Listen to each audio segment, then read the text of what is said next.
and challenges for food technologists. So we have with us Ms. Purva Rathi, and it is again going to be a wonderful session. I hope you had a wonderful meal to enjoy this afternoon session as well. So Purva Rathi, she is a registered patent and trademark attorney with more than 10 years of work experience. She is working at Cognizant Gurgaon and especially on AI and ML vertical. I hope we will be able to understand what actually this is in her when she explains her presentation to us. She has written a couple of scholarly articles on patents and AI. She is an accredited inventor for patents on mixed reality, fog computing, etc. She is also an executive member of ZTMC, that is Zonal Technological Management Committee, unit of ICAR, and thus is a frequent speaker to ICAR universities, IITs, and law schools. The amazing part is that the courage to pursue your dreams. So it was her courage to pursue her dreams and passion that she dropped out of Ahmedabad 2015-17 batch to pursue her passion for technology by way of patents. So welcome, Ms. Purva. The stage is all set for you. Um, Thank you. Are you able to see my screen, everyone? Yes, your screen is visible. Okay, sounds good. Okay.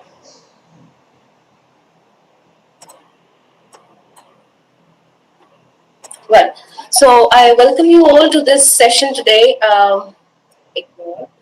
And I think you need to give me some rights or something.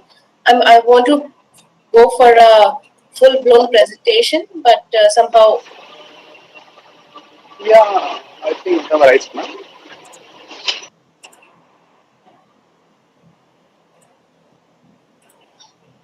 Yeah. Okay. So I understand that that you might have been going through a lot of sessions on what are the prospects in food industry for food technologists.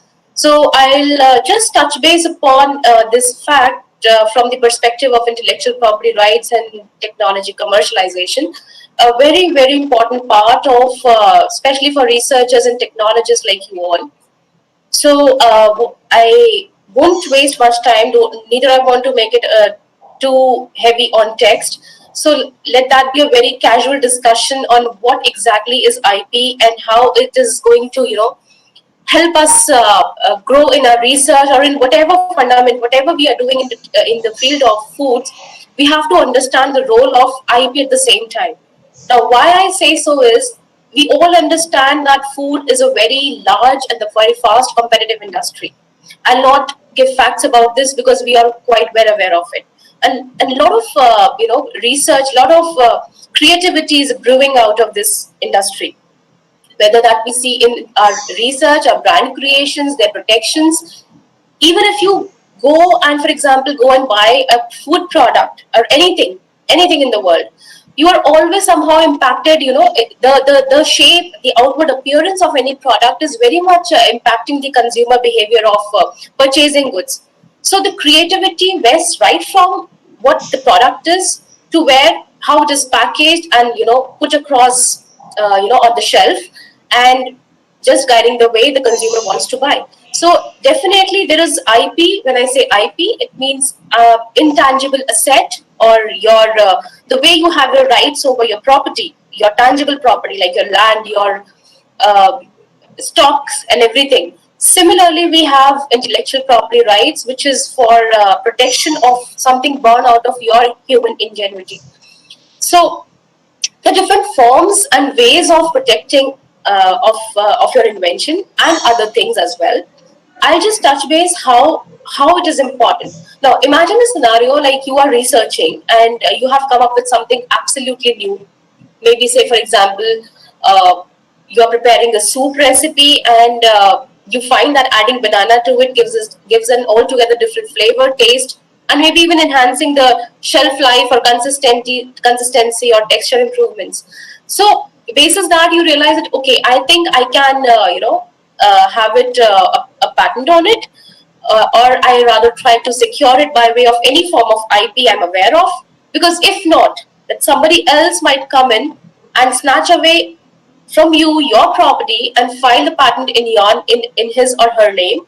I just don't want to stick to patents. I want to touch base on all tools of IP, because there is wide array of tools by which you can protect your creations. So I'll just put that example in between just to help you understand. While if you see the patents are basically for technology. When I say technology, I mean that, for example, in the soup example, the process of preparing that soup, the composition of that soup, at actually the molecular and the technological level. So that is covered in the patents. However, now if you look at the trademarks, which is the next, it is TM, which is trademarks and trade dresses. Trade dress is a subtype of a trademark, and trademark is basically to help you protect the outward appearance, your logo, your words, basically brand identification. So, for example, if you see the very emblematic M logo of McDonald's, right? So we all immediately able to recognize that okay, this M's come from MACD, and we are able to associate the same MACD which is there on with your burger wrapper. So these trademarks help you establish some kind of association between what you see, what you identify as a brand, and then how you relate that product with that brand. So the competitors definitely go for trademark protections in case you want to secure your goodwill. If you can really see the counterfeit products, like you must have seen Reebok, or Nike or Nike. So similarly, the companies which are old established, they want to have their brand protection. So all those words, all those logos, symbols, they are all protected by way of trademarks. Because trademark is a kind of IP which helps protection or differentiating goods and services of one of one company from that of its rivals. So that is trademarks. Now, third is designs. Sometimes designs protection is offered to something which has a beautiful aesthetics. It's only for the outward appearance of the product. When I say outward appearance, for example, if you have seen the Toblerone chocolates, the triangular ones, so those chocolate bars, they got a design patterns for their shapes, for the beautiful, the packaging. So you can secure all those aesthetic creativity by way of designs. Similarly, are the GIs. GIs are for associating a product from its geography. For example, you want to be very sure, especially when we talk of food, you want to be doubly sure that where the food has its origin from, what is the source it is coming on from, whether it's safe or is it really authentic. If I say I'm consuming Alfonso mangoes, am I paying the right price? Is it really Alfonso mangoes? So all these things which owns their uniqueness, their novelty from because of a particular geography, they get protected under GIs. Like for example, we have chappal, Kolhapuri chappals, we have rasgulla from Bengal. So since those food delicacies, they belong to a particular geography, and because the typical flavor, the uniqueness, and the taste of that product is because of its origin from that place, that is why it gets protected under GI. Then it is a trade secret. Trade secrets is a very important yet a very tricky one, because what happens in trade secret, you don't go for any kind of protection. For example, we all know that we have been having Maggie for so long now, decades now, but nobody till date knows the recipe of Maggie, right? Somehow, the person who must have come up with the Maggie masala, he would have been able to figure it out that okay, nobody else in the future would be able to reverse engineer my magic masala. Many have tried. We have top ramen, we have other noodles in the market, but none have been able to substitute, Maggie. So that typical flavor, and similarly is the case with Coca-Cola. If you see, Coca-Cola also has never disclosed its recipe. There was a case recently wherein the companies were Coca-Cola contested that it's the recipe has been leaked. So there was a strong, very very strong form of protection, trade secret, but so long it remains a secret. Because what is the difference between other forms of IP protection and trade secret is that all other rights are filed with the patent office or with the trademark office or the design office. But trade secret is not filed. It is completely the onus of the owner that he has to maintain his intellectual property as a secret. But in food particularly, this is a very, very tricky one. Why? Because it's usually easier for the food technologist to figure it out that, okay, there is this may be the ingredient, and you have all possible combinations to experiment with. So unless you are very sure that it cannot go out and I'm doing something very extraordinary, and if someone has come up with that fact, then definitely trade secret is an option. Then the last of it we have copyright. With the copyright is primarily for all artistic and creative works, and for example, recipe booklet, right? So anything that can be there in the head, but it can be expressed in the tangible form. When I say tangible form, for example, recipe, you have an idea, it's there in your head, but then at the same time, you can have it fixed on a paper, on a tangible medium. That work of authorship, of inventorship, it's not inventorship, it's authorship and creativity gets protected under copyrights. So that's a literary work also, it's artistic work also. You do some paintings, you put some pictures, all that combinations, all this topography is protected under copyrights.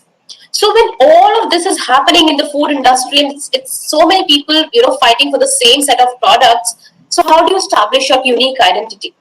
Because there is a very slight and a very blurry difference between what you mean by inspiration and when you don't even realize that you have started copying it. So what usually happens is when you're writing a thesis, you might have, you must have been taking this research work. When you read a lot of papers, you don't really, you cannot actually figure it out that whether I am getting inspired from any of the papers. Is my supposed new writing is actually derived from somewhere else of which even I am not aware of, or actually I'm simply copying it. So to bring that difference and to understand that how to what extent I can keep my learning just as inspirational and not copying, IP is the bullet. So IP helps you secure your invention.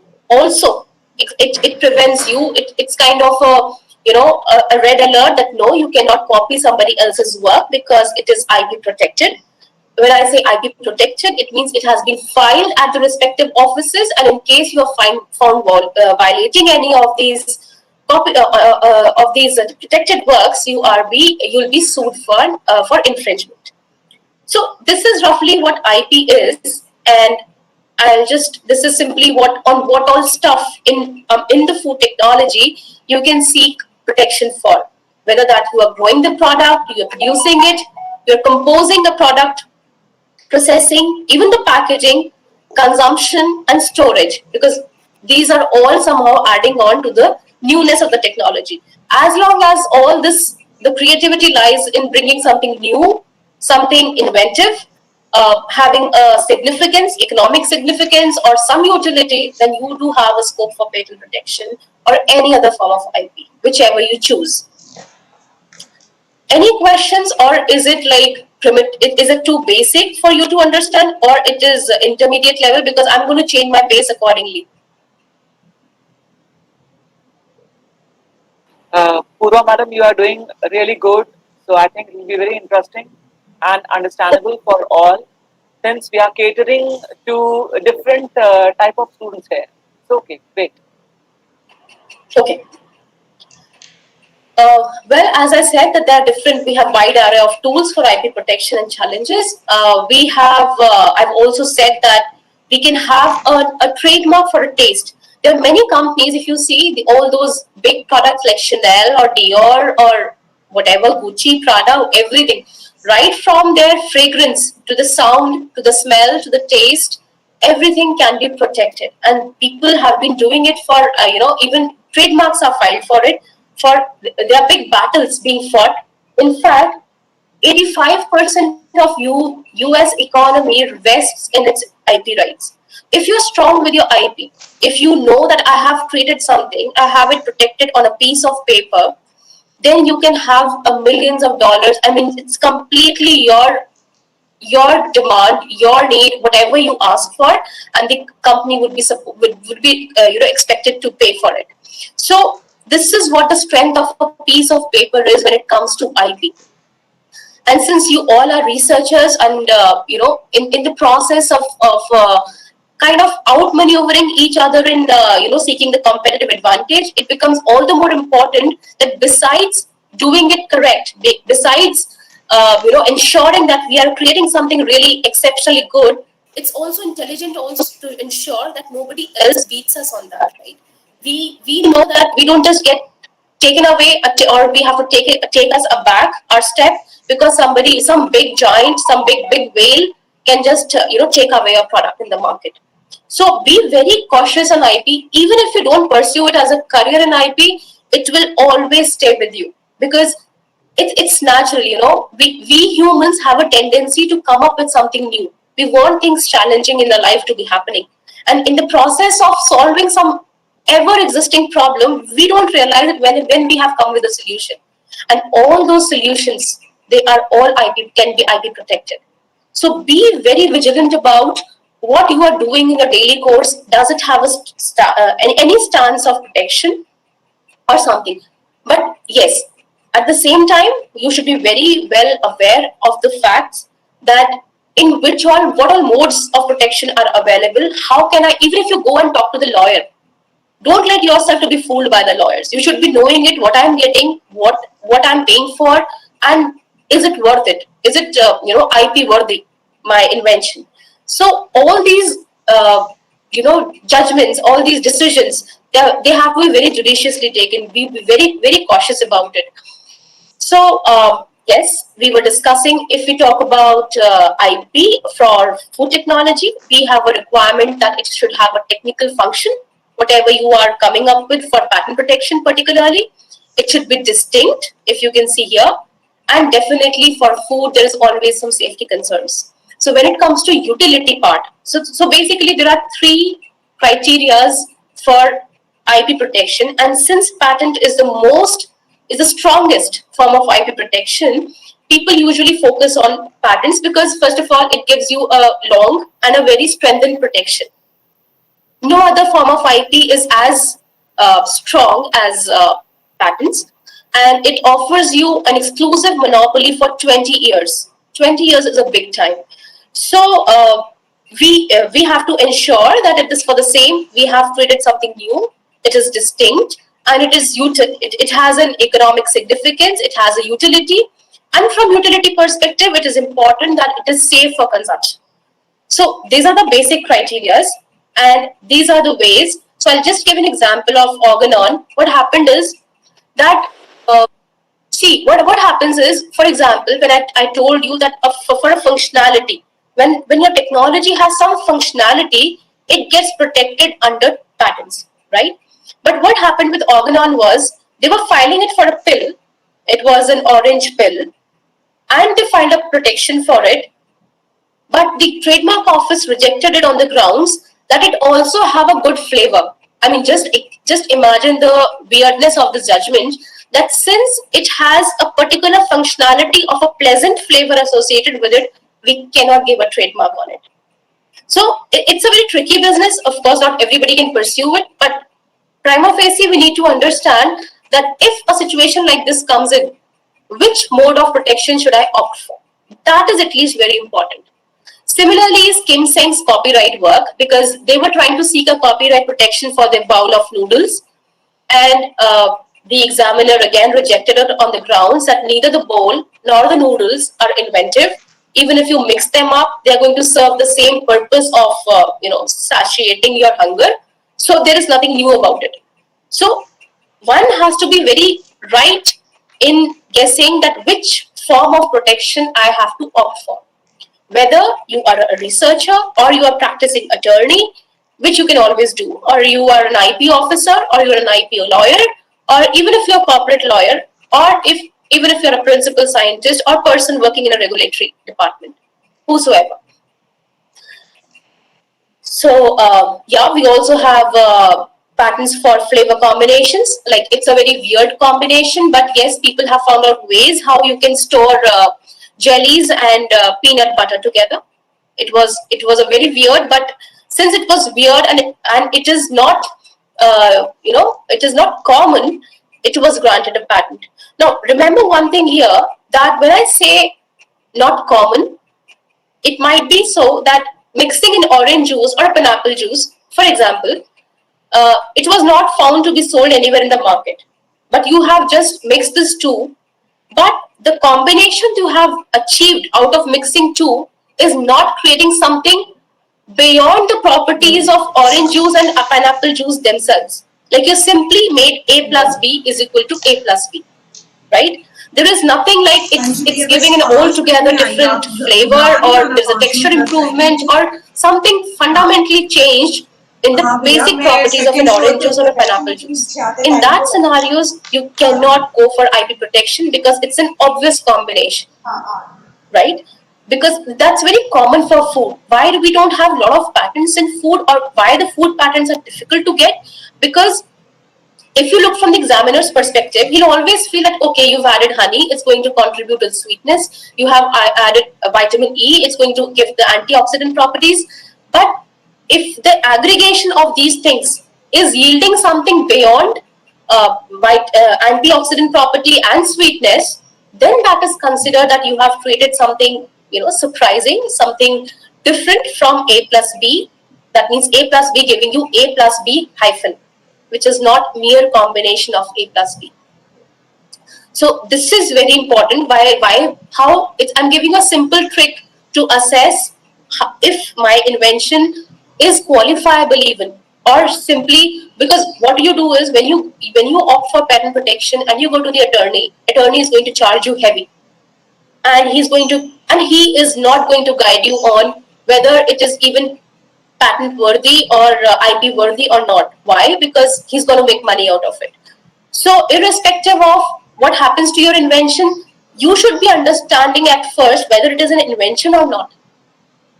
People are sometimes not good at evaluating themselves, and we are in that haste of, seeking a protection. So, these are some checks on it. That how do we do it?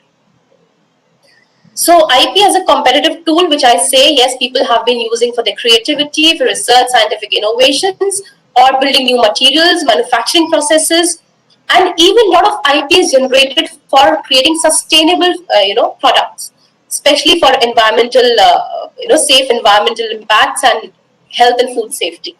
If we see China has shown 500% increase in filing of their food patents.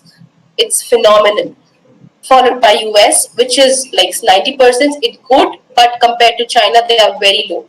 And so is Europe with 30% increase. But just look at the way they have been shooting themselves and where they have landed themselves by filing all these food patents. I'll give you a couple of examples lately. So these are the big players: Nestle, Kellogg's, P&G, Unilever, PepsiCo. They all have their protection, even for the way they have written Kellogg's, the way they have written the font, the style, the color. All these are protected under some or the other form of IP. So be very tricky, even if you're using Nestle logo, and if someday you become big one day, Nestle can sue you back someday saying that you use their logo, and you may have to pay them heavily or compensate them heavily for infringing their rights. So be very, very cautious, especially since you are in the field of research, that how I need to take care of my IP as well as of somebody else's IP. The rule is simple, that you should be able to associate yourself, your product, from that of the competitors without getting diluted in the same sense. When I say diluted, that means sometimes you read so much that you just forget that what was actually my thought in that, right? So I'll rather quote, I was just reading this morning, Schopenhauer, if you've heard of the great psychologist. He said a very right thing: don't read too much, never read too much. Whenever you read, you have to understand that you read it. A good thing has to be read twice. It should rather be absorbed, and always give some room and some place for your own thinking and pondering. Otherwise, it will all be a lost work. Just something that crossed my mind while picking this slide. Okay, so in the real world context, if I talk of AI particularly, AI is it's a fourth industrial revolution bringing it up. It's not. None of the field is existing right now that where we don't find some AI contribution. So you cannot just hold back your self in your cushioned seats, fighting with the big players without having understanding of what is advancing in the technology today. So AI is something not going very far now. It's been there in the industry for 20 years, but now today it's being able to manifest itself in almost all possible forms. And as we are all understanding, if you've been going through the newspapers, they are going to even take away human jobs. So to make yourself relevant in the industry, you have to take over these machines. So for that, you need to understand what exactly AI is and how I can beat that machine. There is a very famous newspaper headlines yesterday itself, that for an AI machine, there is a first time in the history, it's a landmark judgment, first time in the history of inventions and whatever, a machine has been granted a patent. So the machine, what that machine was doing is that the patent got granted in South Africa, it also got granted in Australia, with machine being named as the inventor. So far, it has never been so that somebody other than the human has been named as the inventor, right? Because only human has a legal personality. But conferring inventorship upon inanimate objects like machines, because it's an artificially intelligent machine, it is able to mimic your human brain, and kind of you have human limitations, right? You can go maybe you may have the ability to go to through plethora of documents, but you just cannot search billions and zillions of pages and documents, right? So AI is definitely going to beat you on that part. So here we need to understand, where are we going to create a niche for ourselves? How are we going to take over the machines of the future and still hold ourselves relevant in tomorrow's context? So I'll just give you an example of Notco. Notco is a Santiago-based company, and what are they doing is they have come up with a way. So this is the AI machine they have invented, with whom they call Recipe. And what are they doing is they are kind of reverse engineering, the animal product with a plant product. You almost can reverse engineer, substitute all animal with the plant. They are coming up with affordable substitutes and analogs for meat and dairy. They're completely turning into vegans. They have made a big name for themselves, and they've got a patent granted on this. And on basis this, they are making huge money now, and they have, you can say, raised $85 million in Series C funding round. So they are going big, and with these patents in right, nobody is going to touch them for next 20 years. So not just this patent, they have a portfolio of patents being created based on their basic technology. What they did was they involved an AI machine. So this is how you all can innovate. You all can understand where I can put, how can I make the use of existing advanced technologies to suit my purpose and yet myself stay relevant, right? So how they have used AI machine is that they have tried to analyze all the molecular information at the protein, at the basic level, the molecular level, even tried testing all the protein compositions, getting so this is all is going as an input to this machine. The molecular information of the animal product, the protein, the spectral information, physiochemical information, sensory information, all that processing happens here by the machine. They go through, it kind of travels across all documents, make all possible combinations. So first of all, it's saving your cost, time. A person may spend 20 years of his life coming up with a magic formula, but 20 years of his life has gone searching those documents. But with these machines, you are doing it just maybe 20 seconds, or maybe depending on the complexity, 100 seconds. So that is how they are fast, and why you cannot beat them. You have to understand what is their what is the forte of their machines, and where am I supposed to compete. So what the output it gave was, it kind of made the flavoring possible, which was not, otherwise have been thought. So what they did was they were combining pineapple with cabbage. And the kind of flavor that came up with that, with the generation of lactones and delivering all the foaming and emulsification, they were able to come up with a plant-based milk. They are coming up with plant-based cheese. So everything they are converting to vegans. And they are absolutely creating a huge market, because we do see many people, they can't take milk, right? They are lactose intolerant, or dairy products, or meat products. So it's a big market for them. So this is what the role of IP is. You just cannot avoid it. You just cannot think that, okay, it's there or it doesn't. It's not there. It's completely optional. It's no more an option. These are some of the other patents for which, the companies which have got a patent. For example, this was a pizza vehicle.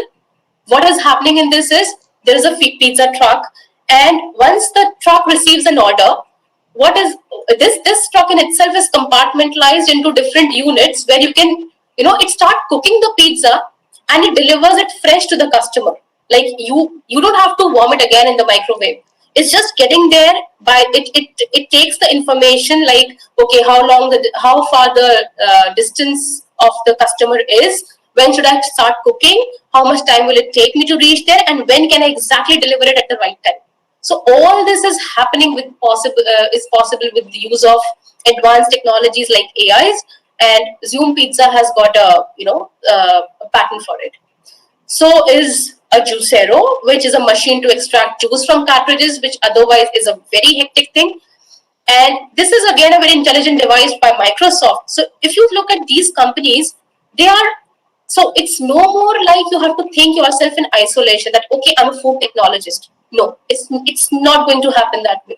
The word is, you have to start learning, it's a multidisciplinary role. You have to understand technology. You are a technologist. Let yourself not be just limited to what is food, because if you see Microsoft, they have come up with a wearable food nutrition feedback kind of a system. These are the wearable glasses. If you see once you wear these glasses are going to track your entire, the physiology, and it's going to decide what is the nutritional requirement.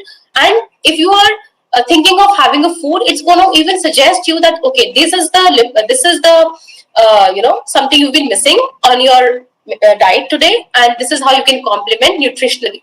So it's also a check and tracking upon, you don't go, haywire in your food choices, which we usually are.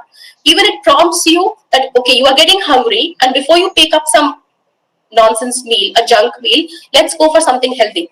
So you see the way these companies are kind of penetrating in your market. So it's the time that we don't look ourselves in isolation, but rather try to understand, at least prima facie, or at least on the surface, we know what is happening across all fields. Especially when it comes to food, you should be very well aware. So this is the role of AI. Then you have also must have heard the term of IoT. IoT is Internet of Things. And what is Internet of Things? Is basically, it's making your non-internet enabled devices kind of internet enabled. As in, you can imagine a scenario where you have a toaster, and by using your smartphone, you can control your toaster, and the toaster can, you're traveling your way home, and the toaster can, you can have the sandwich placed, and it can automatically, you can switch it on from your mobile, and it's going to turn it itself off basis, whenever it's done. So this is how you are. So one of the example is, if I can show you, it's a smart refrigerator which has different cabinets and collection modules for collecting the food, and then you have this intelligent management module, which is classifying, deducing the statistics, preserving, and food output module. It's completely taking care of the food preservation, what is getting spoiled, what to be consumed at what time, even kind of taking care of when the food should be thawed to preserve its flavor and its texture. So many ways it's kind of there already in the market. It's been existing now in the real world. It's no more that we see that in those Hollywood movies. No, this is the reality now. So this is how in IoT what happens is you kind of connect disparate devices like your tube lights, your homes, your kitchen gadgets, the refrigerator, the way I've shown you. All electronic instruments can be internet enabled. Now, the very important part here is also to understand whenever you have come up with something that new, right? So I'm not saying that food technologist, to prove yourself that yes, you are food technologist and you carry that kind of an intelligence and understanding which probably not other technologists may be carrying. So you have to be very particular about what you want to get yourself, what exactly you have to get done from a coder. You can be the inventor there. You can just simply give instructions to the coder that this is what I want, and you will remain the inventor no matter he has coded it for you. But in those scenarios, you have to be very extra, cautious and vigilant about how should I, what exactly I have come up with, what I'm going to protect myself for my, invention with, especially when you're opting for patent. And if you're giving it to an external attorney, it becomes important that your job does not end there. Trust me, your job does not end there. I have seen many inventions getting screwed because the law firm was doing their job as a lawyer. They are never emotional or sentimental about your inventions, right? You have created them, you have a different level of connect with them. They're never going to feel the same for you, for your invention. So it's very important that when you are checking the patent draft, they definitely send you back for your review and all. Don't just read it like, okay, whether it's grammatically correct or not. First is go into the claims section. Claims is actually the strength, the strong fencing, the part of the document, of the patent document, which defines the scope. And if that is properly checked and that's properly documented, then your invention is safe. Else, there might also be a situation. What I have seen is that, for example, if you have come up with an invention which says A plus B plus C is equal to D, right?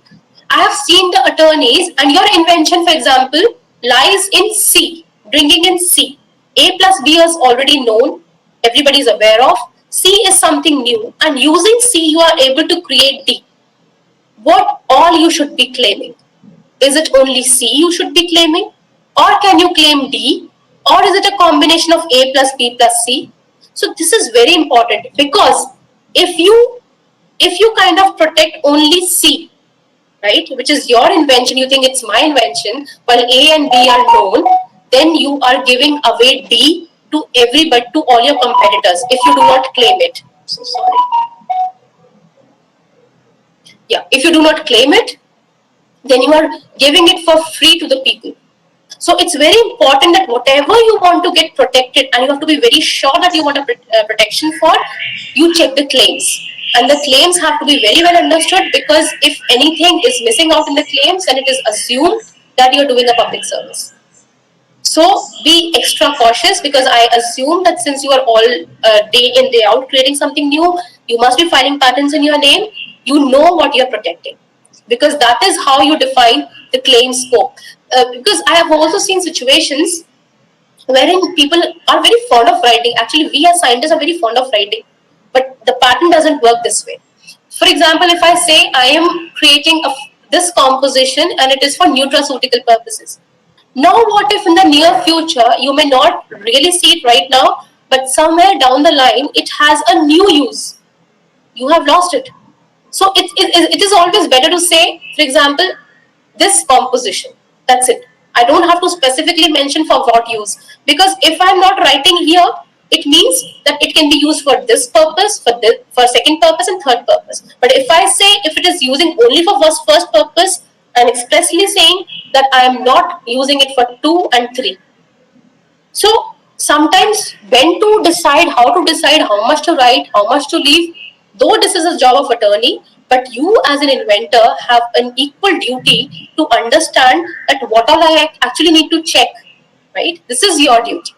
So be very sure that you need to check the claims, and you need to ensure that your complete application is not missing on vital details. Okay. The third technology which I'm going to touch base is the blockchain technology. This is again something. Okay, this is an example. So blockchain is again a very interesting technology, and how it happens to interfere again with your food products is.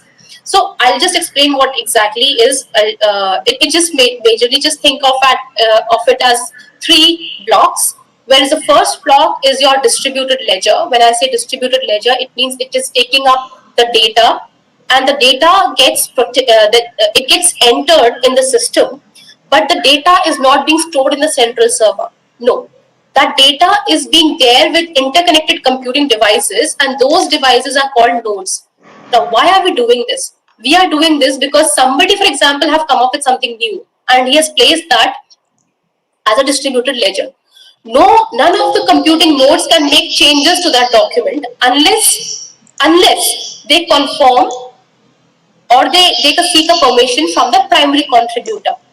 But whenever the primary contributor makes a change, a new block gets created, and that gets automatically replicated on other computing nodes. And if other computing nodes make a change seeking a prior permission, and they can make a change only once they have that private security code and unique identification number. Once they make that change, again a new block gets created and gets distributed in the complete chain. The good part of it is how it is applicable in your food. We'll see with example of a Walmart. So Walmart, it was doing it. You must have seen there are a lot of outbreaks, especially for E. coli outbreaks, or any outbreaks where you are not able to trace out the source of the problem. So that was happening with Walmart for their mangoes, where they were not able to figure it out where the shipment went wrong, how the supply was not correct. So what they did is they were doing it, and after doing usual time it was to track it out was almost 7 days. They used to find it. Okay, this was the place where the problem existed. So what they did is they involved IBM for with the blockchain technology, and they said that okay, just help us figure it out where the source is. So this IBM Food Trust Network, it could figure it out where the data is coming from, where it got changed, how much was getting uploaded, and within a matter of 2.2 seconds, if you say this is the IBM logo for Food Trust Network, within a matter of 2.2 seconds, it was able to find out that this is where the problem lies. So my point here, your takeaway is that you might not be an expert of blockchain technology. No, you don't have to be, right? We have people for blockchain, but you as a food technologist should know that if there is a problem existing in the industry, in wherever you are working, then what as a manager, as a controller, I have or what all options do I have? That is the where it is important that you know where the market is going, what is the research heading towards, what are people doing exactly for advancement, for creating this cutting edge technologies. So if you see, more than 200 patents have been filed on blockchain since 2018, and almost 10% belong to IBM. Now just imagine if they have 10% of the patents owned to them, and if you're involving, blockchain technology to your supply chain, where you are taking, forget about the money IBM must be making, but just also imagine how much one-time investment will bring out the results for you. So it's not just that you have to be, it's from money perspective, but it is also important that how I know what is to be done next. What smart answer I have to the existing problem, which is not just any tedious manual work I need to do. I have to start automating my processes. So this is why it is important that you should know the role of such technologies, which is like fourth generation technologies.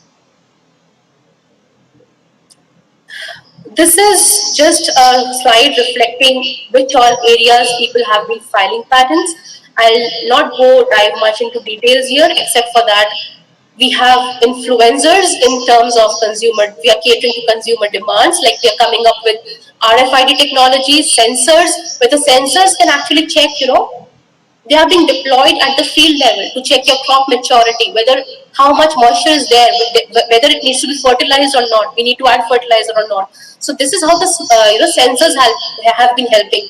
Even the packaging, as I gave you the example of that, the pineapple and the jelly example. So what they did was they took two layers of pineapple layers, and then they made a hole in it and they filled the cherries in between. So they kind of come up with, of course, they must have been coming up, they must have some kind of additional layer which would be allowing both of them to stay together. But look at the way they have come up with an advanced packaging which can make both the products saleable at the same time, besides saving on the storage and the complete logistics part. So is digital printing eco-friendly? We have, like, for example, flexible biodegradable packaging. A lot of focus is there on biodegradable, packaging, and we've seen a lot of innovation with Tetra Pak. If you see, Tetra Pak kind of packaging, making elongating the shelf life, keeping the food product safe, fresh. You are buying the Tetra Pak's milk and everything. So they are all the evidences of how the technology has grown up and what is actually the role of these nano silver. For example, if you even see the nano silver membrane coating technologies, these are different examples of where you have to look into when you're thinking that where I should focus my research on. So this is just a data which is showing that in which all, so if you see, the maximum has been in terms of food wastage and sustainable packaging, because a lot of startups are also being created in this field, and even the government is promoting it at a very big scale. So we have for the portion size, because now we have intelligent systems which can guide that how much packaging should, how much food content should go into this portion size, so that people don't get to waste. Basis on your eating history, or how much you have, your entire profile is getting recorded. How much you ate in the restaurant, what was your hunger index. I mean, everything. Basis that these machines are able to figure out how much you're going to eat and what is the average portion size you should be giving. So just imagine where the people are heading, and where you have to be ensuring that you know all these things, you're aware of these things. These are just examples. Like Nestle has been the biggest filers.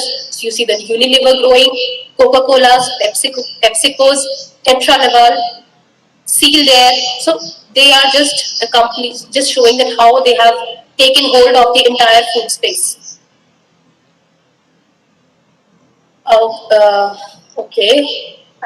Am I short on time? Just check. Okay. It was just if you, I have actually talked about this in the previous slides, except I was trying to show how you feel that you have come up with an invention when your invention shows some kind of unforeseen synergistic effect, right? It's not a mere additive effect. If A plus B is not just A plus B, it's A plus B hyphen. So for invention to be patentable, it should be novel.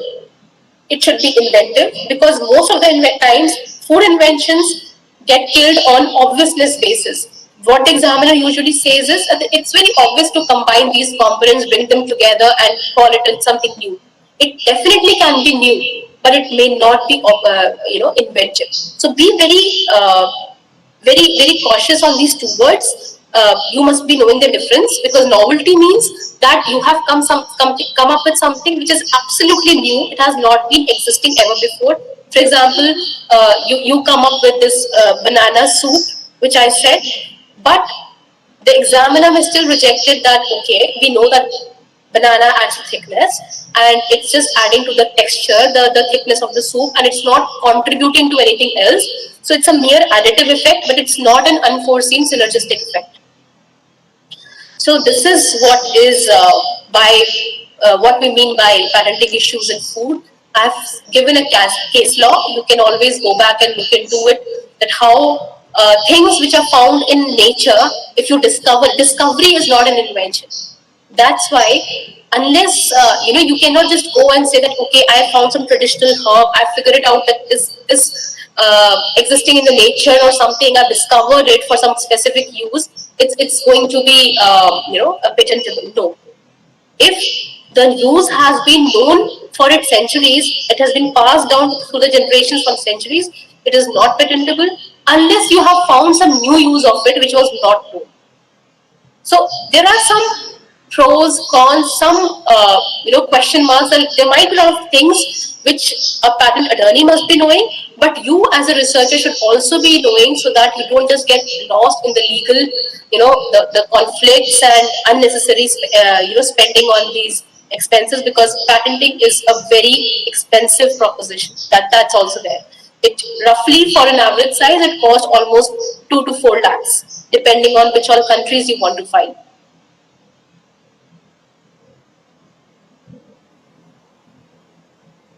This is simply a slide which is showing that what you get a patent protection for, and how do you get it exactly. So when I say, when you need to find a sweet spot in manufacturing process, it means the way the companies like Choco Heaven or something, what they find is that, okay, you are doing a course of your manufacturing, or you are experimenting something, and immediately, like, so there is one example. What Choco Heaven came up with, it came up with a substitute for fats, which was not, because when we take away fats, usually the flavor part goes down. So they could substitute the fat with some edible substances which were kind of retaining the flavor also, but at the same time, it's not adding to the fat of the fat content of the product. There is also example of one kind of fruit peels, very popular in Spain. So what happened? The cook was preparing a recipe, and in the course of it, he just tried to taste it. It was so hot that it almost got him third degree, burns. He just took those peels and to soothe his mouth, and he realized that those third degree burns were gone. So now that food product, that peel, which, as I'm saying, of a fruit, the name I don't remember exactly. I can share that fruit. So he realized that, okay, beyond its contemporary function of whatever nutrients it is having, it's also giving, soothing our palate when it comes to, treating the third degree burns or addressing third degree burns. So if there is a new use of an existing product or a process, then also it is valid for patent protection. This I have shared. And now, very important also, as I said, that when to trade secret, I have almost discussed this part. The bad part of it is a weak protection, because actually no protection is sought. You are just simply keeping it to yourself, and you are trusting it with few people. And in case any one of them leak it out, it can be fatal. It can be dead. So, however, if not under the patent laws, we have common law laws, which is not applicable here. There are contractual laws which helps to deal with such situation. But what had happened is, for Coca-Cola, so one of the Coca-Cola guys, he tried to leak the recipe to Pepsi. He moved from the Coca-Cola to Pepsi and tried to leak the trade secret. But Pepsi, on the other hand, immediately notified it to Coca-Cola that your person is going to sell us so and so of your recipe, and you need to sue him for that. So this is even the kind of understanding these so-called pseudo competitors have among themselves, that they're not going to penetrate in any of the spaces which may bring them in soup later on. So don't ever make that mistake. This is also a learning lesson, because it's not that easily saleable. You cannot just steal away somebody's product that big as Coca-Cola, and try selling it out to another big competitor. So they do have that kind of non-conflicting zones and that kind of understanding between them. The design patterns are primarily for the ornamental designs, which we have discussed, and we have to understand that for external appearances, for the shapes, for example, this for pizza, unique presentation of a product may also qualify, but it should not have any other functional unity. It should only be for novel ornamental designing purposes, external appearance of the product. So here I can give an example of recipes. Recipes are difficult to patent, because usually you are able to figure it out what exactly the core components are. But the way you have presented it, that can have a design patent. The good part is you can have the protection for 14 years, because for design it's 14, for patents it is 20. So you can go ahead filing for the design patents. They are relatively cheap also, and they have less maintenance fees also. This is another big challenge for IP, because we all have to first of all cater to the food security challenges. This is a problem we have been we've been witnessing for decades now, and it is growing ever bigger now. And it is that's why the role of IP and especially tech transfer comes in. We all have to understand when I say tech transfer, it means I can cite you today's example also that people are coming up with new things, but they're not ready to share it, with the masses. You're not making those technologies affordable. So this is where the role of tech transfer and IP comes in, because you want to address the problems of, for example, I want to make my agricultural technology smart enough so that my farmer becomes less dependent on rains.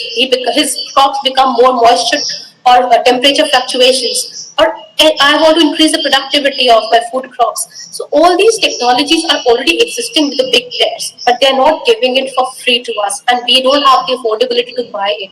So this is where the role of technology transfer comes in. The technology has been created, but how do you make money out of it? How does it reaches to the right person? How does it get transferred to big universities? So this is where currently it's a very weak link, because we don't have a proper mechanism where we can have access to all possible solutions which might already be existing, but you're kind of reinventing the wheel because you don't have an access to it. You don't know where to look for. But there is a situation. So this is where the role of technology transfer comes in. We do have technology transfer offices managing this kind of focused IP management, but somehow since it's been not known to many, it is considered still a very nascent and a very key weak link. So this is another prospect for, I can say, the food technologists like you, where instead of just building the IP, you have yourself, upgraded yourself on how to commercialize my technology, when to license it, what kind of license I need to procure, because this will be very important that I realign my priorities. I know that I don't have to get into those, insipid bureaucratic kind of, those consultations, and they are just deadlocks. Once you get into that mode, you don't know how to. When the government comes in between, you understand what the inertia they're going to create. So, how to advance technology, how to get it, how to get into those. Understand those interplays between technology transfer and what role the IP as a complexity plays in there. You should be knowing it beyond just knowing your subject. So this is very important that whether you have an access to market worthy technology, what is the proposition the competitor is giving me, whether I need to buy it, or even if I'm selling it to somebody, how should I track my royalties? Because that's where the biggest fudge is. I have seen it with a lot of institutes that they do come up with something new. They roll it out to their to the potential licensees, and but they don't get an adequate royalty payments because nobody is tracking them. So all these things have to be very particularly thought of. We have some kind of government bodies doing it. We have technology transfer offices within IITs. We have it in Govind Ballabh Pant University, DUs, NRDC is one body which formally takes care of it, but functionally speaking, it has not been able to give that kind of push or motivation to the industry, because a lot of our valuable patents go waste. Sometimes it takes almost 8 years to seek a patent. We don't know when to exploit its monopoly and how to sell it, whom to even seek help for. So you should know who that technology transfer person is, and he knows his responsibilities. He should be very updated on where the technology is playing, how fast the key movers are, because there is somebody should be there to guide you right, that see your technology is far existing one. So this is the delta, and this is what you have to compensate for. Unless otherwise, what will happen, no matter how good or how big or how fundamentally innovative you have come up with, if you are not getting a right price of it, or if somebody modifies it a bit and calls it his own product, then you are gone. Maybe you bought just 5 lakhs for it, and he's making 100 millions out of it. So you have to understand, doing that kind of research, the landscape analysis, the white space analysis, where the gap is, what I need to fulfill. So it's not just shooting arrows in the dark now. People are doing very focused research. So this is how, in the from the perspective of IP, we should be rather looking into our future goals, our future career motivations. I've just listed down some of from the roles for a food technologist from the IP perspective. Like you can be IP professional, like an attorney or a drafter, prosecutor, litigator, the way I am. You can be a brand protection lawyer. You can even be a government officer, because at the government side also, when you submit the patents, there is an examiner who is an expert in the food technology. He's a master's in food technology. He's qualified that examiner exam, and he's become an examiner there. So he's a subject matter expert there. Then we also have technology transfer experts. We have research scientists, of course. These are all known to me. So having a good understanding of all, of course, your subject, and beyond your subject, what is there with respect to advancing technologies as well as law, is something you just cannot take your eyes off now. So yeah, this is where I'll end, and I'll keep the forum open for discussion. Thank you so much, Ms. Purva. It was really a highly energetic presentation, and I'm sure nobody would have blinked an eye. It was such a wonderful, informative presentation and sprinkled with very interesting examples. That was the USP of this presentation. And the best part, the research goals that you mentioned, that yes, cannot be shooting in the dark. Now the research, it has to be focused. What do we wish to achieve out of it? True. What is, again, as in the inaugural session that we had discussed, outcome oriented. Everything is outcome oriented. Education, teaching, learning, research. So here again, Yes. outcome oriented. True. We can't thank you enough for your time and for your efforts. Beautiful efforts, Purva. And I must say that in future also, we'll keep looking forward to your help, expertise, and guidance for our students. Definitely, definitely, Dr. Geeta. Thanks for the And lovely audience, and please, feel free to raise in case you have any queries or any guidance with respect to IP. I'll be more than happy to help. And here I would like to mention on a lighter note that we had got a wonderful feedback for you from your own teachers. And I must say, they were a bit miser. You came out even better than that. Thank you. Thank you so much, Purva Thank madam. you. Thanks a lot. Thank you. Thank you, everyone. And let's proceed further. So, who do we have now? We have Mr. Sukhvinder Singh, Designated Officer cum Licensing Authority, Head of the Department of Food Safety Administration, UT Chandigarh. So he has 24 years of experience as food safety regulator, and the number of awards that he has won. For that, it will be said that neighbors envy and owner's pride. It goes for him as well. So to mention a few, these are like he represented India in SAARC Nations workshop on nutrition and labeling organized by European Commission at Colombo, Sri Lanka in Feb 2016. He was selected as master trainer by FSSAI at national level for imparting trainings to food regulators nationally. He also received state award from Chandigarh administration on the eve of Republic Day 2017. He received Eat Right National Award, professional category in 2019 from Union Minister of Health Dr. Harshvardhan at New Delhi. He also received AFSTI FSSAI Award 2019 from AFSTI India for contribution in the field of food safety. He also received Scotch Award in the year 2018 for innovating mobile food testing lab concept in the country, the first time in Chandigarh and in nation. A really wonderful job. Working again at grassroots level, and also received award from International Training Center for Food Safety and Applied Nutrition in September 2020 for best faculty. Thank you so much for being with us. Mr. Supinder, so the stage is all yours. Thank you, madam. Thank you.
Will you please help me in sharing my screen?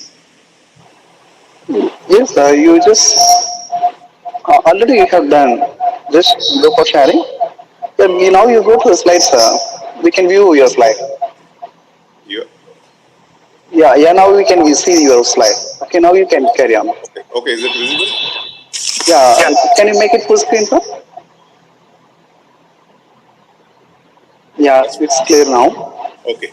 So, thank you, Uh, sir. Thank you, Dr. Geeta, for giving me an opportunity uh, on this platform.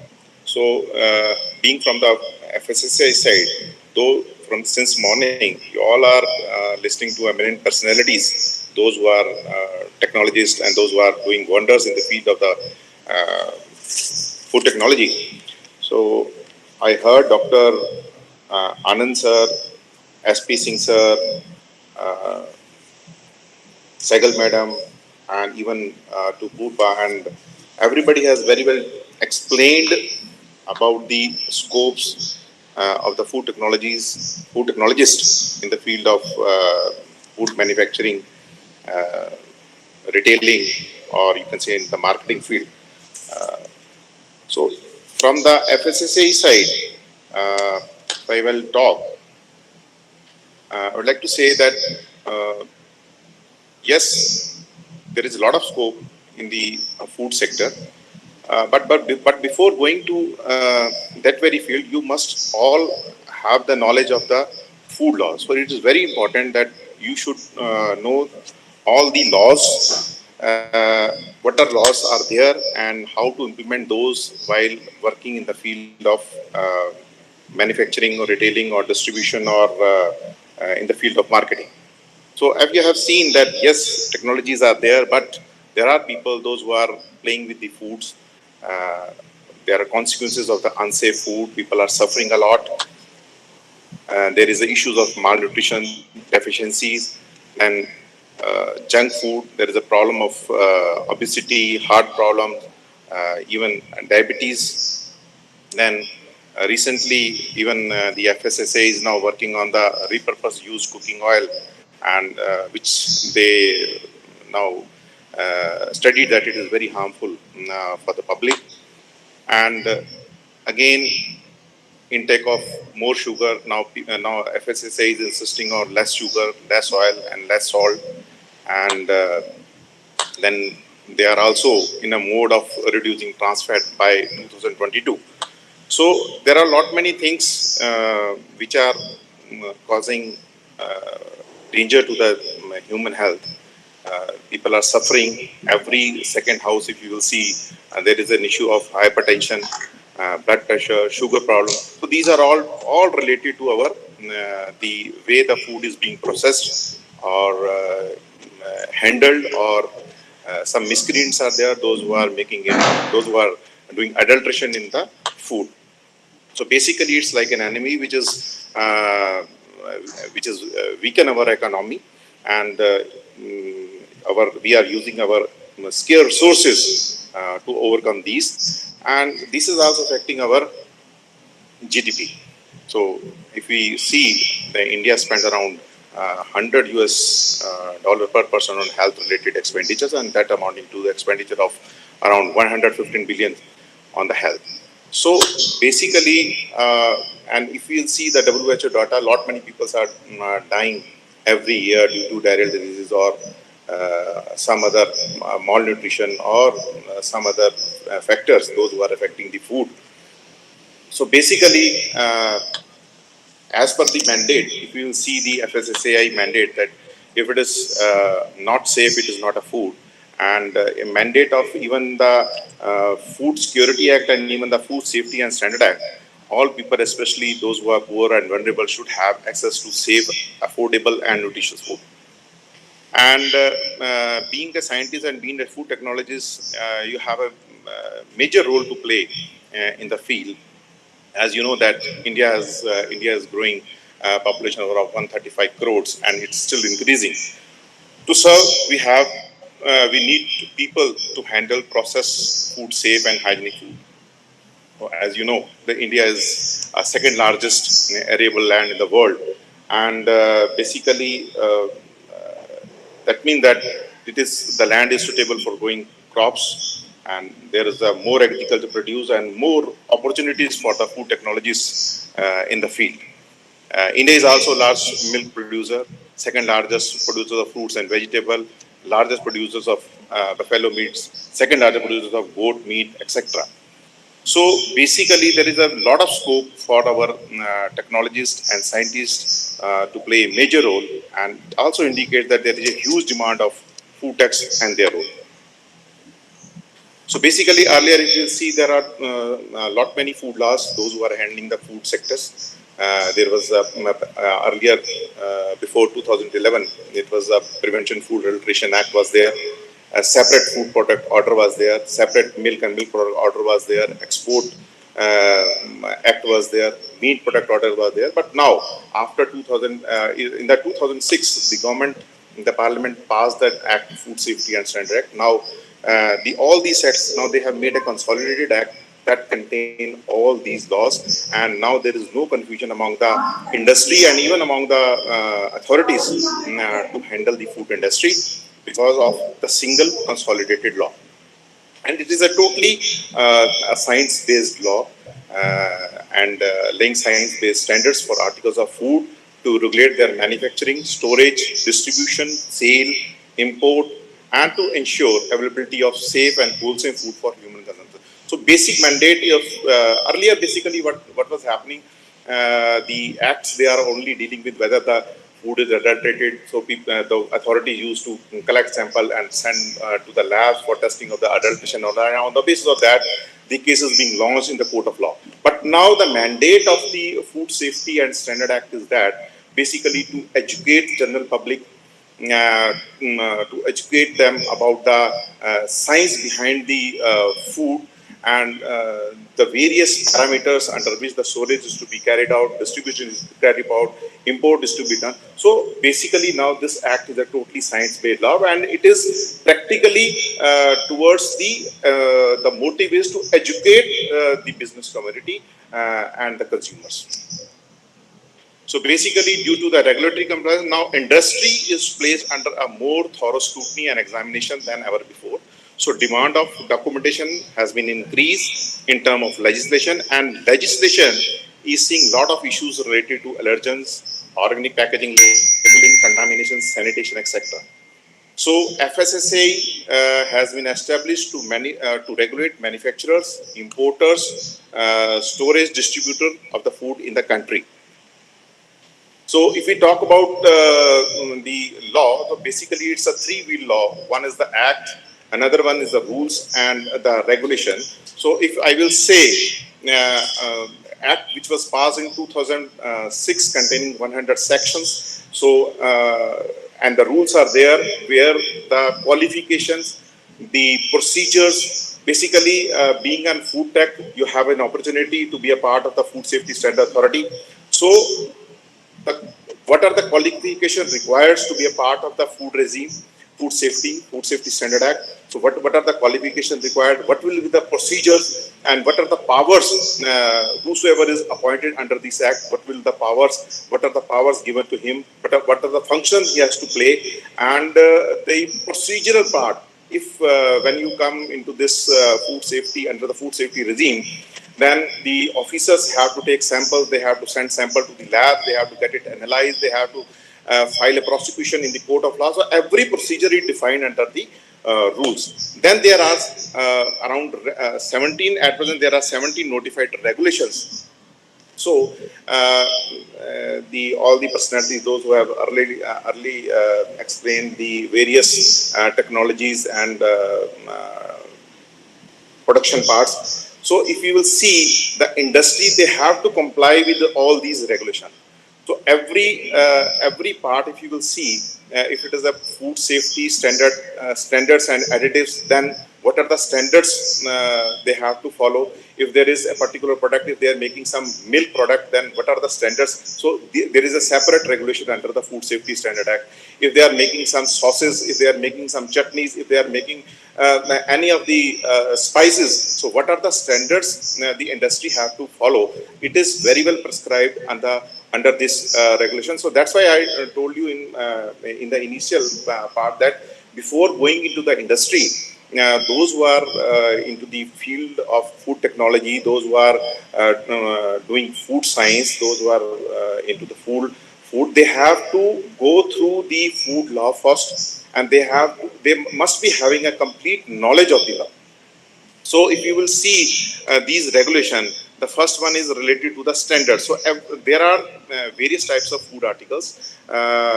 Some are standardized food articles, some are proprietary food articles, and some there are food articles for which the industry is manufacturing, which are first time invented, and they have no standards. For that very person, they have to first take an approval from the Food Safety Standard Authority of India. So for every food article, there is a procedure and there is a standard prescribed under the Act. For nutraceutical, even for the nutraceutical also, if you will see the 10th part, the 7th part, you will see there is a separate regulation on health supplement and nutraceutical.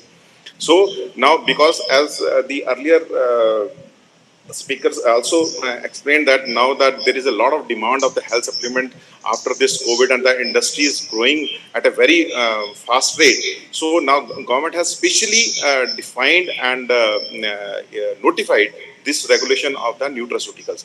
So on the same pattern, if you see, there is a regulation of packaging and labeling, there is a regulation of laboratory and sampling, how the sample is to be tested in the lab, what are the parameters under which the sample is to be tested, the contaminant, toxin and residue level, what are the level up to which the product is to be declared as in compliance with the rules and regulations. So there is an import regulation also. If there is some food article which are to be imported into India, so what are the parameters is to be checked? The complete things is defined in the import regulation. Then the recall procedure. If some products they are not in compliance with the Act, and it has come to know in the knowledge of the authorities that certain products are there in the market which are not in compliance, then there is a proper recall procedure is defined under a particular regulation, how that very product, that very consignment can be recalled from the market. The complete procedure is defined. Then a regulation on the alcoholic beverages is there now. Now it has been notified in 2018. Earlier there was no such regulation was there. So now the complete alcoholic part is now with the Food Safety Standard Authority of India. Fortification of food. Now, as I have shown you in my first slide, that there is a lot of issues of the malnutrition. Now, a separate regulation has been made, notified by the Food Safety Standard Authority of India regarding the fortification of food. Now, even the direction has been issued to all the states and UTs that whatever food is being served to the children up to class 5th, they have to be served free food, and the food in the government schools, and they have to be fortified with iron and folic acids. So it is already functioning in various states. Even in Chandigarh also, it has been fully implemented. Even the Anganwadis, if you will see, the food which is being now served is totally fortified. So this is only on the basis of the regulation which has been notified by the Food Safety and Standard Authority of India. Then what are to be put on the labeling? What are the claims to be allowed on the labeling? What are the advertisement is allowed on the labeling? So a separate regulation is there. So these are the all the regulation which has to be looked into by the industry in while if they are going to make or process any food article. So each and every regulation is very important, and it is my submission that those who are into this field, they must go through these regulations, and these are very helpful regulations, and by going through you will come to know about the various legal issues which has to be taken care. So basically, if you'll see the framework of the authorities at the national level, so there is a CEO of FSSAI, Chief Executive Officer, and he is the main, if you will say, he is the Commissioner Food Safety at the central level. Then at the state level, Commissioner Food Safety is there, and below that there are registering authority. There are, so first I will explain you, there are three kind of licensing system in the country. One is the registration part, another one is the central licensing part, and a third one is the state licensing part. So basically, registration is a category under which the food business, basically this is all related to the street food vendors and the small vendors whose turnover is, annual turnover is below 12 lakh. Then there are state licensing, where the turnover is fixed, that is up to 20 crore. So up to that level, those who falls under that very category, they comes under the state licensing category. Then there is a central licensing category where the turnover is above 20 crore. And secondly, the products like proprietary food, with those foods which are not having standards under the Food Safety and Standard Act, but the ingredients that is to be used in those very products, they have a standard. Then these products, the licensing of these products is to be given by the Central Licensing Authority. And same is if there is some new products which don't have any standards and don't have any safe history. So for that very products, the industry have to first taken a product approval from the Central Licensing Authority, and thereafter the license has to be given to them. And the food business operator, those who are dealing in export and import, they all comes under the Central Licensing. So here, if you will see, on the top is the CEO, who is the Commissioner Food Safety at the central level, and at the state level, there is a Commissioner Food Safety, then there is a State Licensing Authority, and if you will see on the left side, there is a Registering Authority. So the license, whatsoever license are there at the state level, they are given by either by the Registering Authority on the basis of turnover, and by the Licensing Authority on the basis of the turnover if it is above 12 lakh. And if you will see on the right side, there is a Center Licensing Authorities. So basically, at present, we are having 4 zones, Delhi, Mumbai, Chennai, and Kolkata. So the Central Licensing Authority usually sits over there, and at the central level, there are technical officers and there are Central Food Safety officers. Similarly, on the pattern, as there are food safety officers at the state level. So for the food technologists, those who are into the field, food technology, those who are doing food technology, so basically the scope in the FSSAI is they can become a technical officer, they can become a central food safety officer, they can become a food safety officer at state level, and they can also become a food analyst. And for each of these categories, there is a separate examination at the state level and at the central level. So if you will see, basically the qualification for the food safety officer, it is very well defined under the Act. The Commissioner Food Safety do the notification of the food safety officer. The qualification is degree in food technology, or dairy technology, or biotechnology, or oil technology, or agriculture science, or veterinary science, or biochemistry, or microbiology, or a master's degree in chemistry.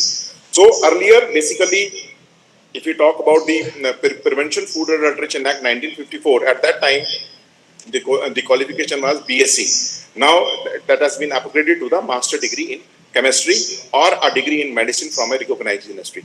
And they have to, those who got selected as a food safety officer, they have to go for a successful training as specified by the Food Safety Standard Authority of India. Now, there are functions of the food safety officer. Being a, if you did your food technology and got selected as a food safety officer, so there are functions and duties. They have to take samples of the adulterants and for which is unsafe, substandard, or if after selection, if they find something unsafe, substandard, or misrendered in the field, they have to take sample and get it analyzed from the lab, and if the sample comes out to be in non-compliance, then the prosecution is to be lodged in the court of law against the food business operator. So the other duties are to inspect the food units as per the norms set by the FSSAI on the basis of basically there is a specific norms for low risk, medium risk, and high risk food businesses. So on the basis of the high risk, the food safety officer have to inspect the premises once in a year. And for the medium risk, they have to inspect in the twice in a year. Once in 2 years.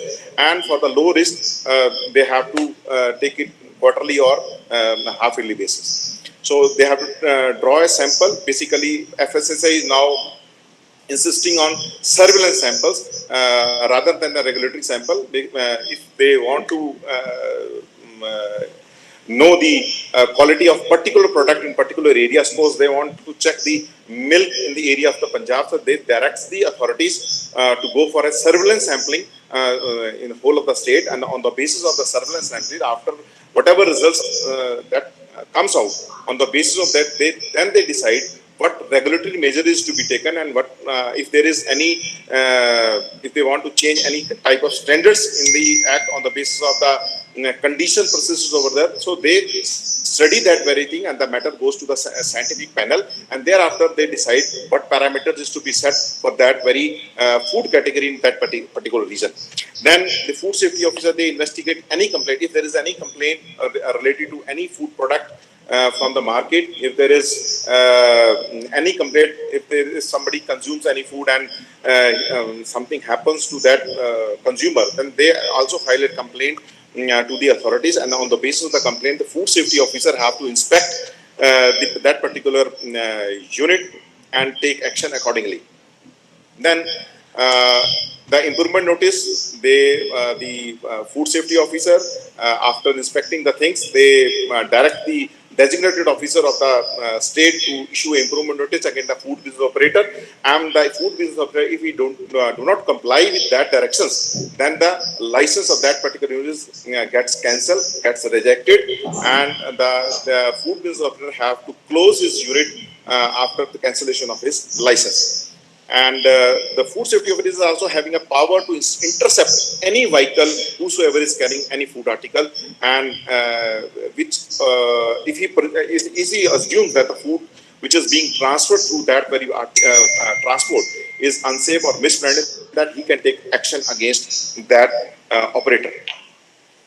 So if there is any food poisoning cases, then they have to respond to that, to check any imported food article which is prohibited, to coordinate with the FPO to introduce food management. So basically, not only that the food safety officer have to take only action against any food business, they have to introduce food safety management system. They have to guide. Basically, the main purpose is to arrange workshops to guide food business operator how to do business, what are the norms, what are the basically legal requirements they have to fulfill. So this is the basic need of the need which is to be fulfilled by the food safety officer. And if there is any case, if there is something, some complaint is there, if some unsafe food is lying somewhere, if some is misbranded food is lying, then food safety officer is having power to seize the whole stock of that very thing and send the sample for analysis. And if it's come out to be unsafe and misbranded, then the case is to be filed against the food business operator, and that whole stock on the directions of the court is to be destroyed in the presence of the food business operator. In the food safety officer is also having a power of the police officer as per the Code of Criminal Procedure 1973, and the food safety officer can search and inspect any place at any time if he is having any doubt of it. So basically, there are various initiatives also which are launched by the FSSAI. And if you will see, these are the now FSSAI is more concerned about that the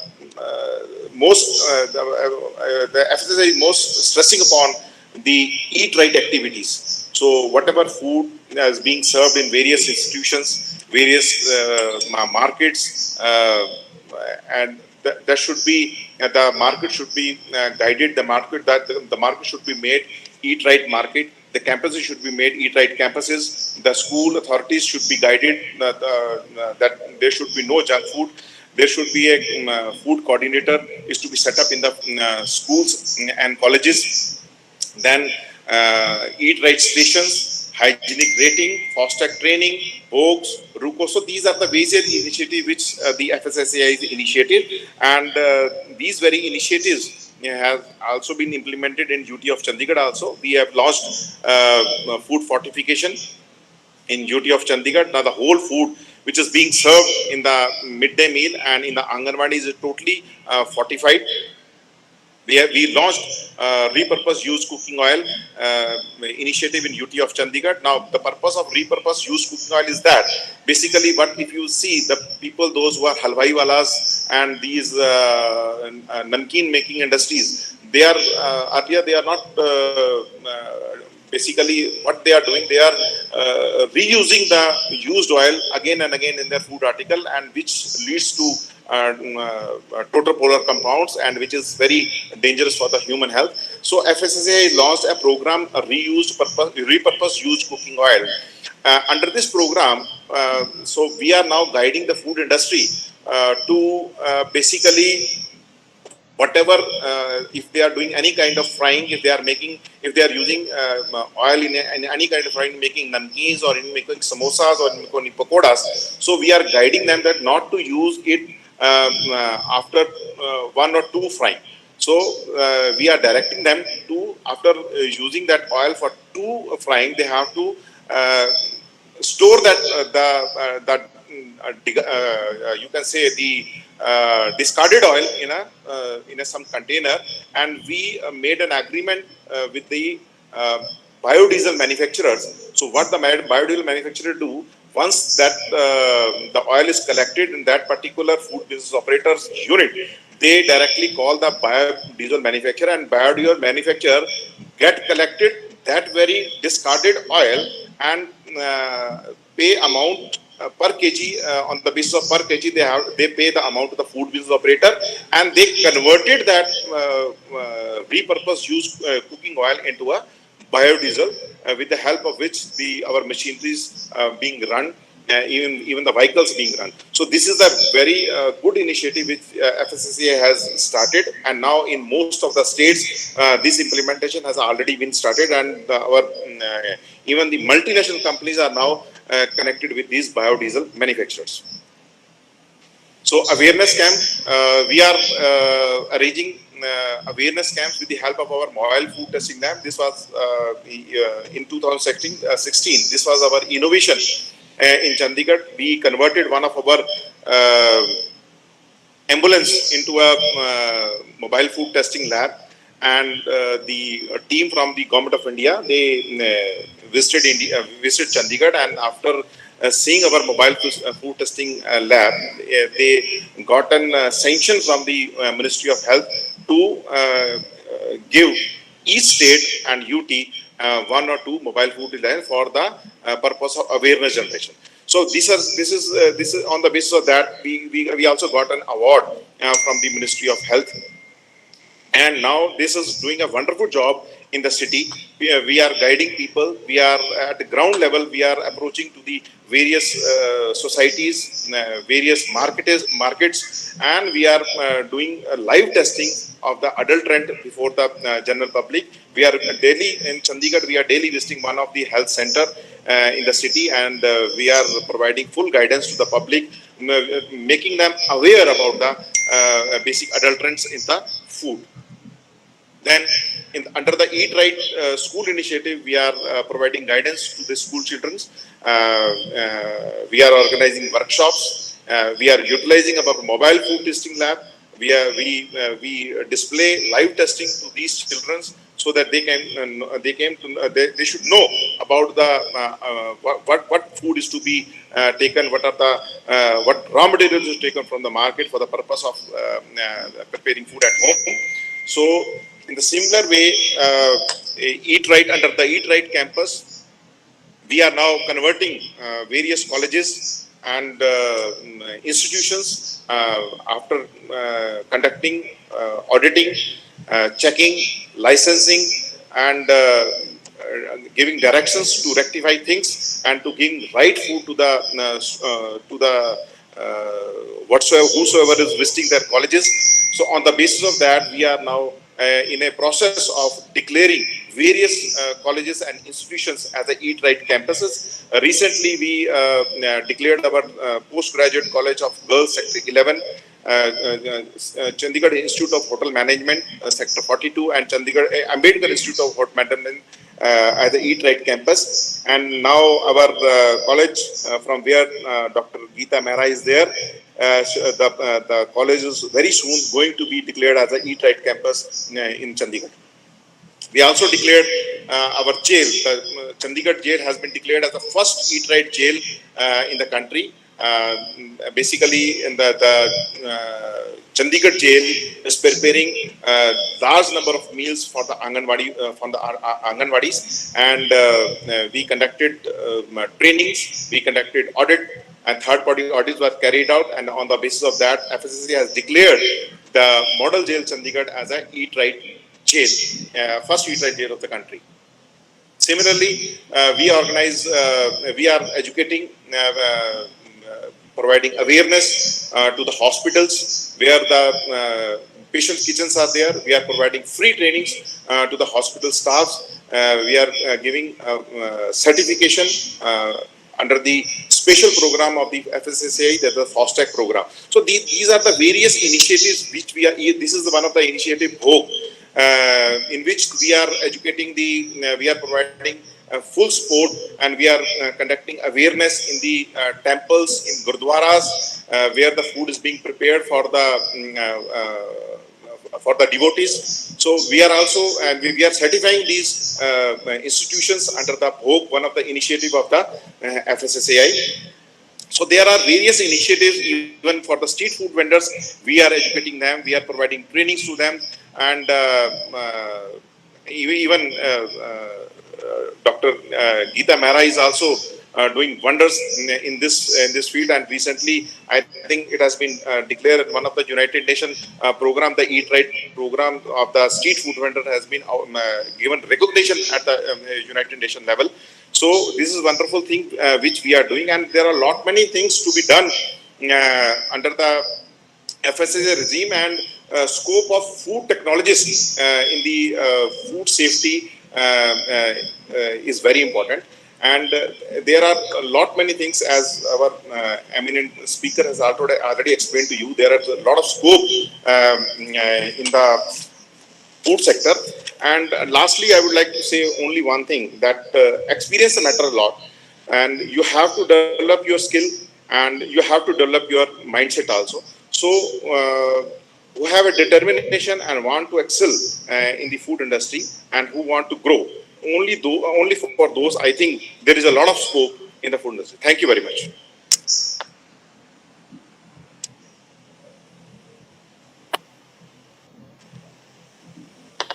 Thank you so much, sir. So it was a wonderful presentation that took us about the legal aspects of food safety, how to achieve it, and FSSAI's initiative for food safety all over India. And the best part, that even at grassroots level, how are you and your Chandigarh administration is taking a lead all over the country to achieve something that was never thought of earlier, especially with your initiatives of mobile food testing lab and capacity building programs with PGI Chandigarh for street food vendors. Thank you so much, sir, for your efforts, for your presence, and for your enlightenment. Thank you so much. Thank you very much. Thank you. And now we have our wonderful speaker and a great person. I do not really actually wish to read his CV because his USP is that he is a people's man. In case you need any help, you know where to go, to whom to go, and that is Dr. Ashish Singh. Whether it is about his students, his colleagues, his seniors, his teachers, his friends, we are so, I can say that at least I am very lucky to have him as my senior from Pannagar. And Dr. Ashish, he has various students of MSc, MTech, and PhD, and they might be lucky, I must say, to be working on various research projects under your able guidance. And he has done major research projects funded by World Bank, like development of composite dairy foods with enhanced health attributes for commercialization, and another one is novel approaches for production of nutraceuticals from milk and Indian herbs for potential use in functional dairy foods. Along with that, he has won various awards like Best Poster Presentation, Best Paper Award, and he is member of Board of Studies of various universities. He has also been selected as Young Scientist by ICAR for training in the field of nutraceuticals at University of Georgia, Athens, USA. He has been awarded with Erasmus Mundus Fellowship of European Union to teach master's students at Dublin Institute of Technology, Dublin, Ireland, and Hart University of Applied Sciences, Bernburg, Germany, and Caho St. Leuven, Ghent, Belgium, as visiting faculty. And something of interest to the budding entrepreneurs also, on a lighter vein, please. Uh, he's a treasurer of various societies, so you know whom to approach. Along with that, he is member of Technical Advisory Expert Committee for I think preparation of Dr. various. Geeta, it's enough now. Thank you for your nice words. Uh, Okay, sir. So over to you. नाम ही काफी है.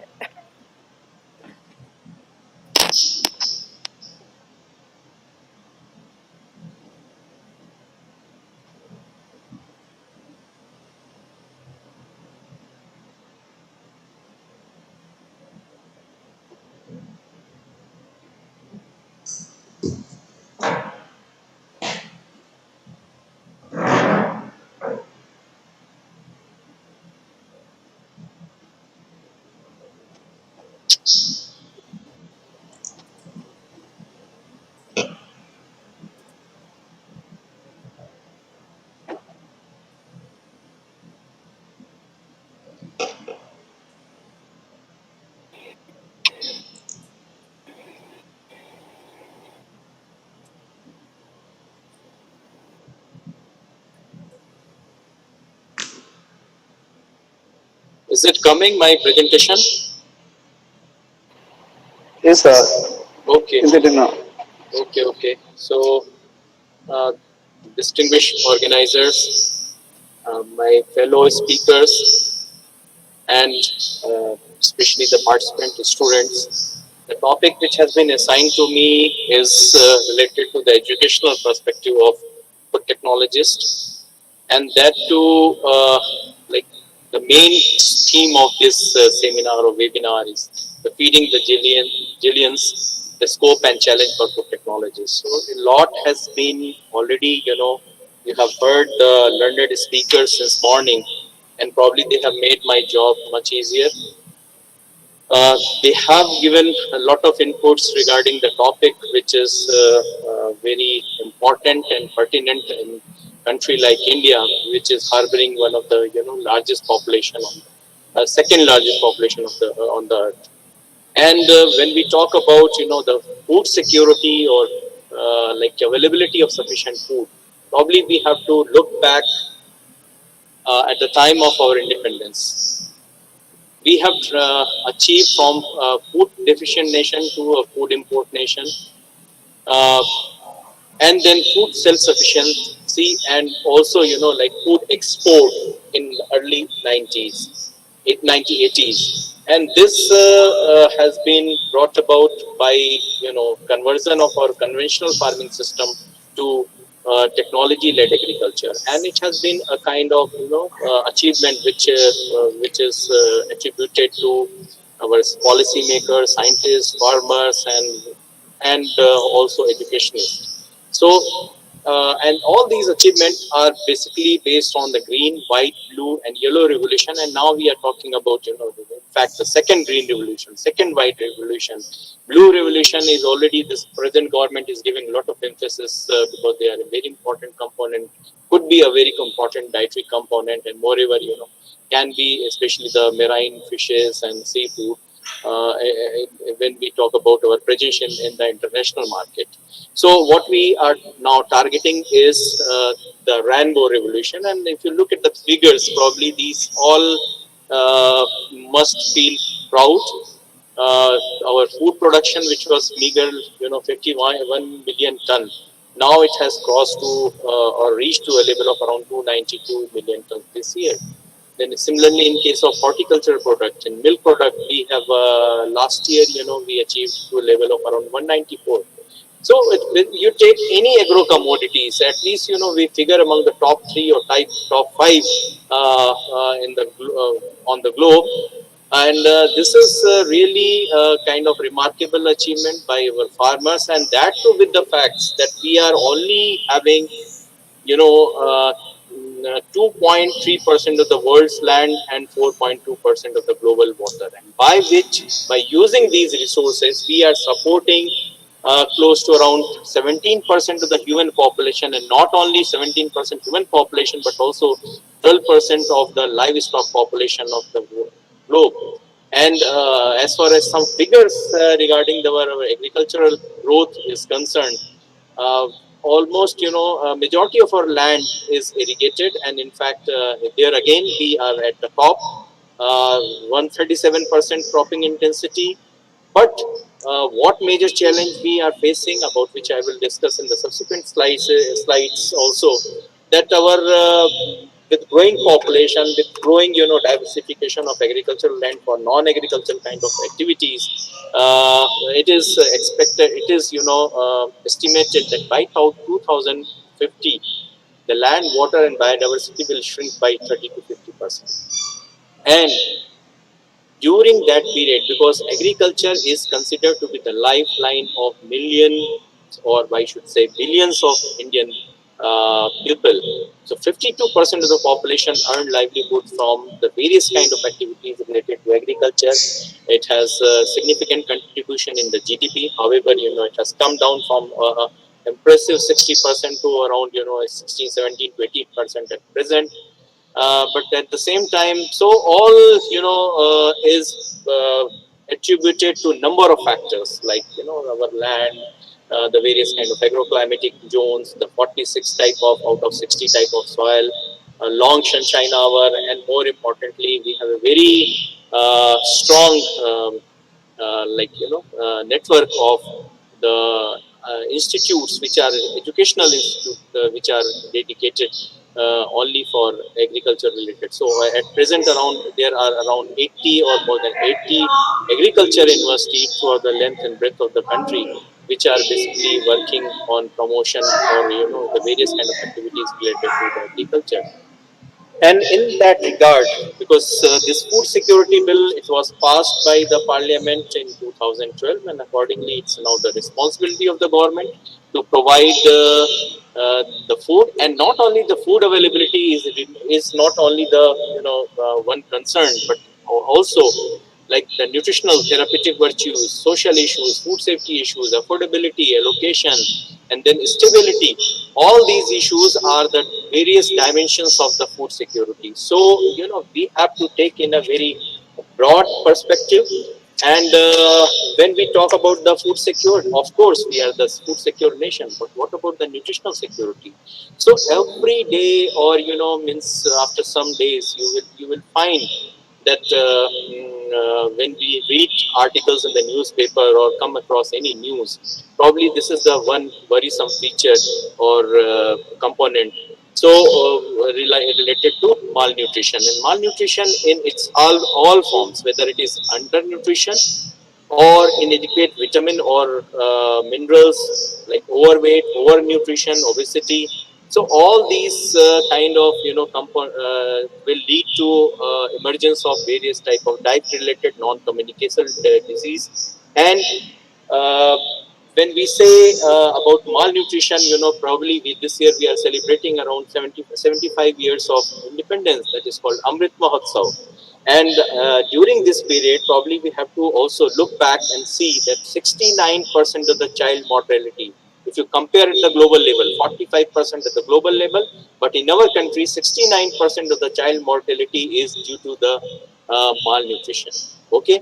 And similarly, like more than 70% of our population, they consume less than 50% of RDF or majority of micronutrient. Around close to around 50% of the women of the reproductive age, they are suffering with iron deficiency. And when we talk about the United Nations Millennium Development Goal, you can see our rank. You can see our rank, and on some, because government and various kind of organizations, they are putting a lot of efforts. So on some aspects we are on track, but still we have to travel along. And particularly when we talk about the malnutrition, it's not only the deficiency of nutrient, but also overnutrition. So undernutrition, infections, mortality, poverty, and particularly in a COVID, because my previous speakers have also discussed about the immunity.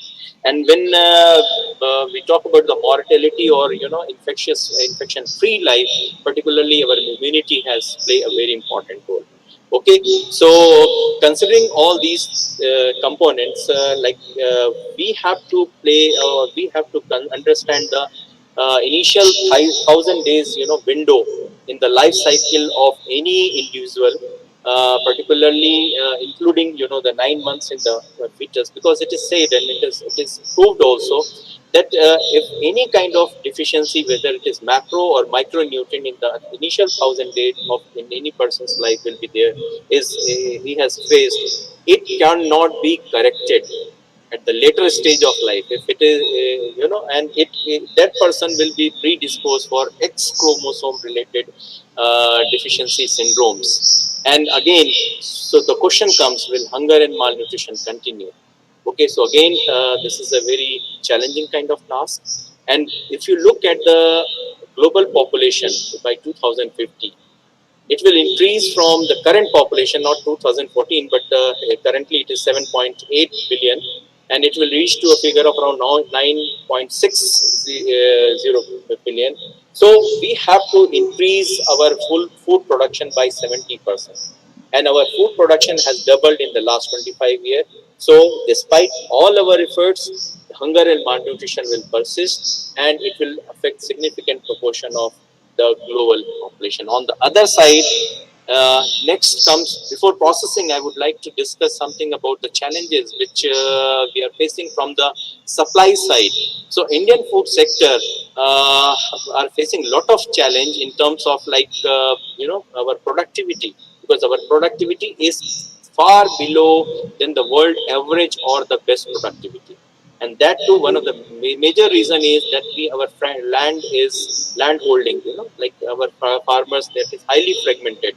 So more than 80% of the Indian farmers are marginal, or they have land of up to 1 hectare or smaller. 40% of them are most vulnerable, marginalized, and food is secure.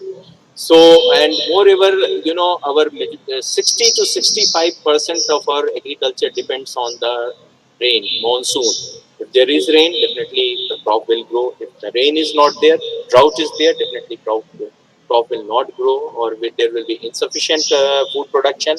And this is the reason why we are witnessing the slowing down of our farm growth income. And especially the government has launched a mission called doubling the farmers income. So it looks achievable in certain pockets of the country, but still it is a very challenging and a daunting task looking at the situation which is persisting at now. Then another challenge which we are going to face is the climate change. On the climate change front, we know that Indian agriculture that contributes around 28% of the emission, which is responsible for global warming. So it will, and according to an estimate that only mere 2% increase, sorry, 2-degree increase in the temperature during this rice growing season, its yield may be reduced by 10%. So again, you can think of how much. But apart from that, as a food scientist, we know that our major challenge are the microbial species. The microbial spoilage, and by change in the temperature, already we are having a tropical, subtropical kind of climate, which is characterized by higher temperature, higher humidity. So there is further increase in the temperature. So definitely, we have to face newer microbial groups which may be resistant to many processing interventions, or the some of the microbes which can even survive at higher CO2 concentration.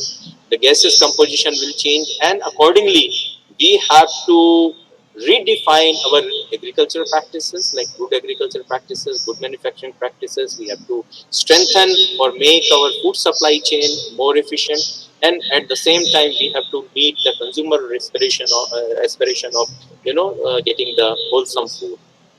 On the other side, when we talk about the processing, so majority of processing, as I said, is in the domain of unorganized sector. So according to a rough estimate, around 20 to 25% of the processing is taking or happening only in organized sector. Remaining around 75 to 80% of our processing is either in unorganized sector or in the small scale industries, and this sector has their own problem. Okay, there are a number of issues with them, like there is very poor emphasis on the quality, hygiene, food safety measures, mechanization. The concept of packaging is also absent. So this is one of the reasons why we are not able to make a dent in international market, and here we have to understand the concept of value chain. So value chain is different from the supply chain, because in supply chain we also only talk about the stakeholders and the commodity, and also some economic aspect, during the transit from its point of the production till it reaches to the consumer.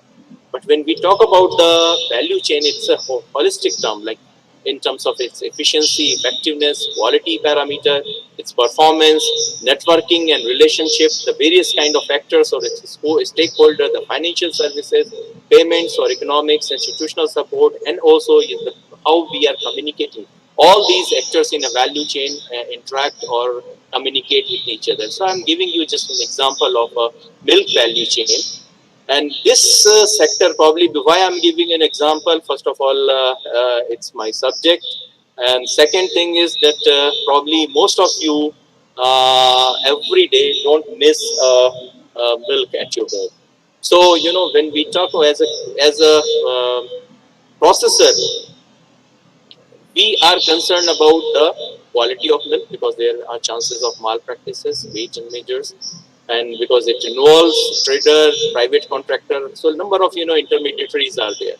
Then dairy processing units, it has to provide a lot of inputs, and our ultimately target is both to earn the revenue at the same time to meet the aspiration of customers. So industry has always looked for backward linkage, that how they can source the good quality raw material, and at the same time, how best quality product they can deliver to the consumer. So they have to work with all the actors which are associated, and also, at the same time ensure that they are running in profits for their sustainability, for their future growth. Okay, then looking at the our supply chain aspect. So here in India, as I said already, the number of intermediaries in most of the value chain or supply chain are more.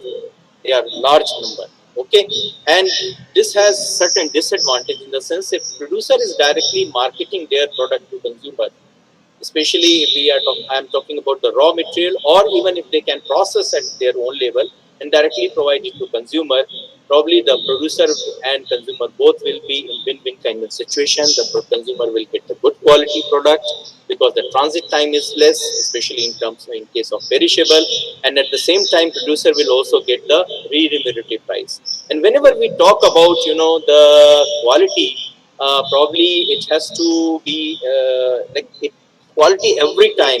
I'm observing it is redefined every time, and every time there is now added angle. So best thing is that we define quality in terms of like its wholesomeness. So it will include its microbiological safety, its freedom from any kind of contaminant, toxicants, and at the same time nutritional value, fresh like virtues. And also nowadays we are more concerned about the what kind of active component are present there, which can basically assist us in alleviating or at least preventing certain kind of disease. So when we talk about the quality, it's not only high microbiological count, but zoonosis means the disease or which can transmit from animals to human being, the contaminants and adulterants, the preservative, and many times inadequate processing and packaging also. Then, because majority of agro commodities are like a perishable one. So, if we talk about the cold chain status in the country, it is highly fragmented or scattered, because majority of our production is highly scattered. So, almost whether it is chilling center or pre-cooling kind of facilities is not generally available or rarely observed. Transportation is also carried out by at the ambient temperature, not under refrigerated conditions. Then majority of cold storage in our country, they are only used by the limited number of commodities. In India, almost according to an estimate, around 80% of the cold store, they only work for 6 months or in a year. Remaining 6 months, they will remain vacant, and uh, only for potatoes, and most of them are located only two states, that is West Bengal and Uttar Pradesh. Then another thing is the kind of technology which is using, they are using, these cold stores are store operators are using, that is highly like old kind of technology, obsolete kind of technology. It's not energy efficient kind of technology. On the other side, nowadays we are also concerned about the processing induced negative aspects, because we know when we heat our product, because that is the only kind of technology which we normally employ, at whether at a home scale or small scale or commercial scale. So that result in formation of a number of toxic compounds like Maillard reaction product, acrylamide in potato chips or potato based, bakery products, then polycyclic aromatic hydrocarbons, especially in smoked kind of component, peroxides and other compound, pyrogynic amines, then formation of trans fatty acid during industrial hydrogenation process, and this hydrogenated fat we use as a shortening material in different type of food product. So people or consumer as well as regulatory agencies are also concerned about these kind of toxic components, about which majority of people are not aware at this time. Okay. Then I will discuss about the value addition. Why value addition? Because India is such a country where we have huge agro diversity, at the same time like the production also. But when we talk about the level of processing, it is quite dissimilar. So except milk, where the level of processing is 35%, in other commodities it is less than 10%. And especially in perishable, now we have improved in the last 10 years. Otherwise, 30 to 40% of the fruits and vegetables we used to loss every year, incurred loss. And this loss in terms of like volume was sufficient enough to provide or meet the requirement of the whole Europe. So one can understand. And then another problem is that level, not only level of processing, but the kind of technology which is used, that often result in a product which a very shorter kind of shelf life. Okay, so this is for only for the student, that how when we add or convert them in primary or secondary process product. So at every point of time, there is increase in monetary terms like benefit. Then I will discuss about the food science for education. So food science, it has evolved, and almost 9,000 years ago the human started cultivation, and in the early This processing, however, the processing has started only in the early part of the 19th century as a and here the emphasis was how to prevent spoilage, and that is only by after the discovery of Louis Pasteur, which is and also the Nicholas Appert. These two researchers are credited with the introduction of the, and as a subject, as a teaching subject, it was introduced in early 1920s in US and other advanced countries. And in our India, this subject is introduced in different SAUs when during the early part of the Green Revolution. So, how much this education is important? So, if Indian food industry has to become more competitive, because we have less than 1 to 2% presence in the international market.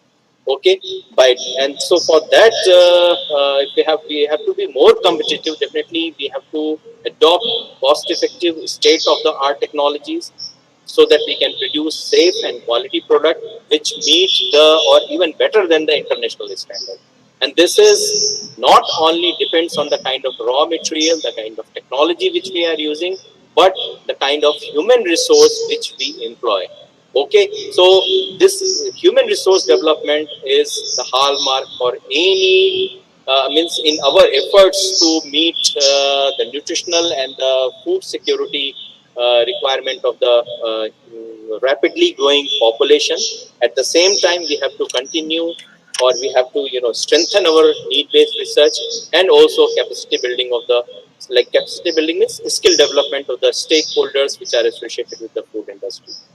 So, if we talk about the evolution of the food science education, as such, India is considered to be, means like it's not new, but we know that India is the one of the major center of learning and knowledge since the ancient time. So Nalanda, Takshashila, all these we are aware of it, and major emphasis of our education system was to search for higher knowledge and its diffusion. And that is the reason why in certain aspects, certain areas like mathematics, astronomy, medicines, and philosophy, we uh, we have achieved a lot. But in case of food science education, it was remained confined to state agriculture universities and CFTRI. That was the only institute. Now, almost more than 150 institutes or organization, they are involved in the teaching of food technology courses or food science related courses. However, you will find a lot of diversity in terms of nomenclature, and sometimes it's quite confusing also. Somewhere it is food engineering or food science and technology, food science and nutrition. Somewhere it is food and agriculture engineering. Somewhere it is dairy technology. So like there is quite diversity, and many times it also creates a lot of confusion. So, what are the major challenges which I see, or what we, not only I, but we see as an educator, that there is almost a deterioration of overall standards and quality of education, not only in our subject, but in almost all the subjects. And that is because of the education centers, educational institutions are mushrooming, but they lack infrastructure and skills. Most of the course curriculum are unstructured or undefined. So normally, in case of because AICT, that is All India Council for Technical Education, this is a kind of a statutory body which define the course curriculum. Similarly, UGC, but this course does not pertain to or does not comes, and there are a number of ICR is having their own syllabus of food technology related courses. UGC is having their own, agriculture universities or other educational institutions having their own syllabus. So that is also like whatever many times whatever I want, we will teach. Then increasing expenses, less or no attention to the research. At the same time, globalization that require highly skilled, and also skill, as my previous speakers were talking about, not only related to the course curriculum, but there one has to be very good in communication skills, IPR kind of related issues, innovations, then artificial intelligence, whatnot, economics, finances. So these are the some areas where we have to develop our strength. However, if you look at the number of faculty and the students, the number of Indians is, they are either faculty or students or, the service provider in industry in the international. So good quality educators, they probably have left because of the, in pursuit of their, better opportunities. And also there is lack of motivation among the faculty. They sometimes, they don't feel that it is a kind of rewarding subject. So this is what I felt. And this all these challenges can only be dealt by the reforms and innovation. So reforms, as you know, it is a top to down approach, and it involves external resources, external inputs, whereas the innovations are the bottom up approach, or one can say grassroots level, initiatives, and it is a kind of internal approach. And it not it target, more than one group or issues. And one very core component of this our reforms and innovations are faculty. And faculty, probably they have to move from sage on the stage to the guide on the side, or facilitator, especially when we talk about the different types of learning like collaborative or cooperative learning or active learning. So there the faculty has to play a very important role. And also, for faculty, the driving forces are like the academic freedom, the pursuit for excellence, and also if they enjoy the teaching and learning. So the types of reforms and education, some of them I have listed here.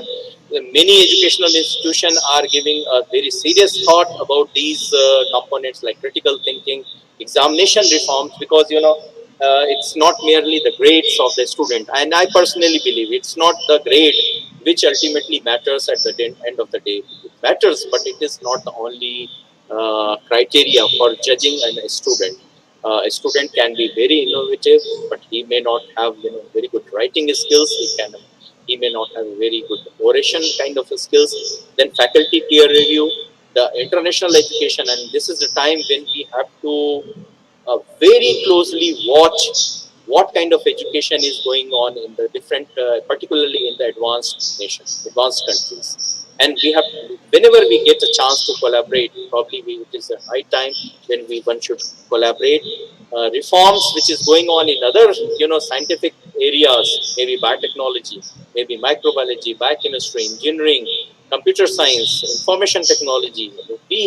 Wherever we feel there can be a kind of synergy, probably we have to involve or make them as a part of our educational system. Then undergraduate research, which is generally missing, and I have seen that in many institutes which are offering even the postgraduate courses, they do not provide an opportunity for their student to carry on any kind of R&D kind of projects, which is very much essential. If we really want them to go further and farther in their career, probably we have to inculcate, because they that promote their innovation, their critical thinking, and also other components like distance education, e-learning. And this is a kind of reform which has to be a kind of continuous process. It should not be a kind of a stagnation.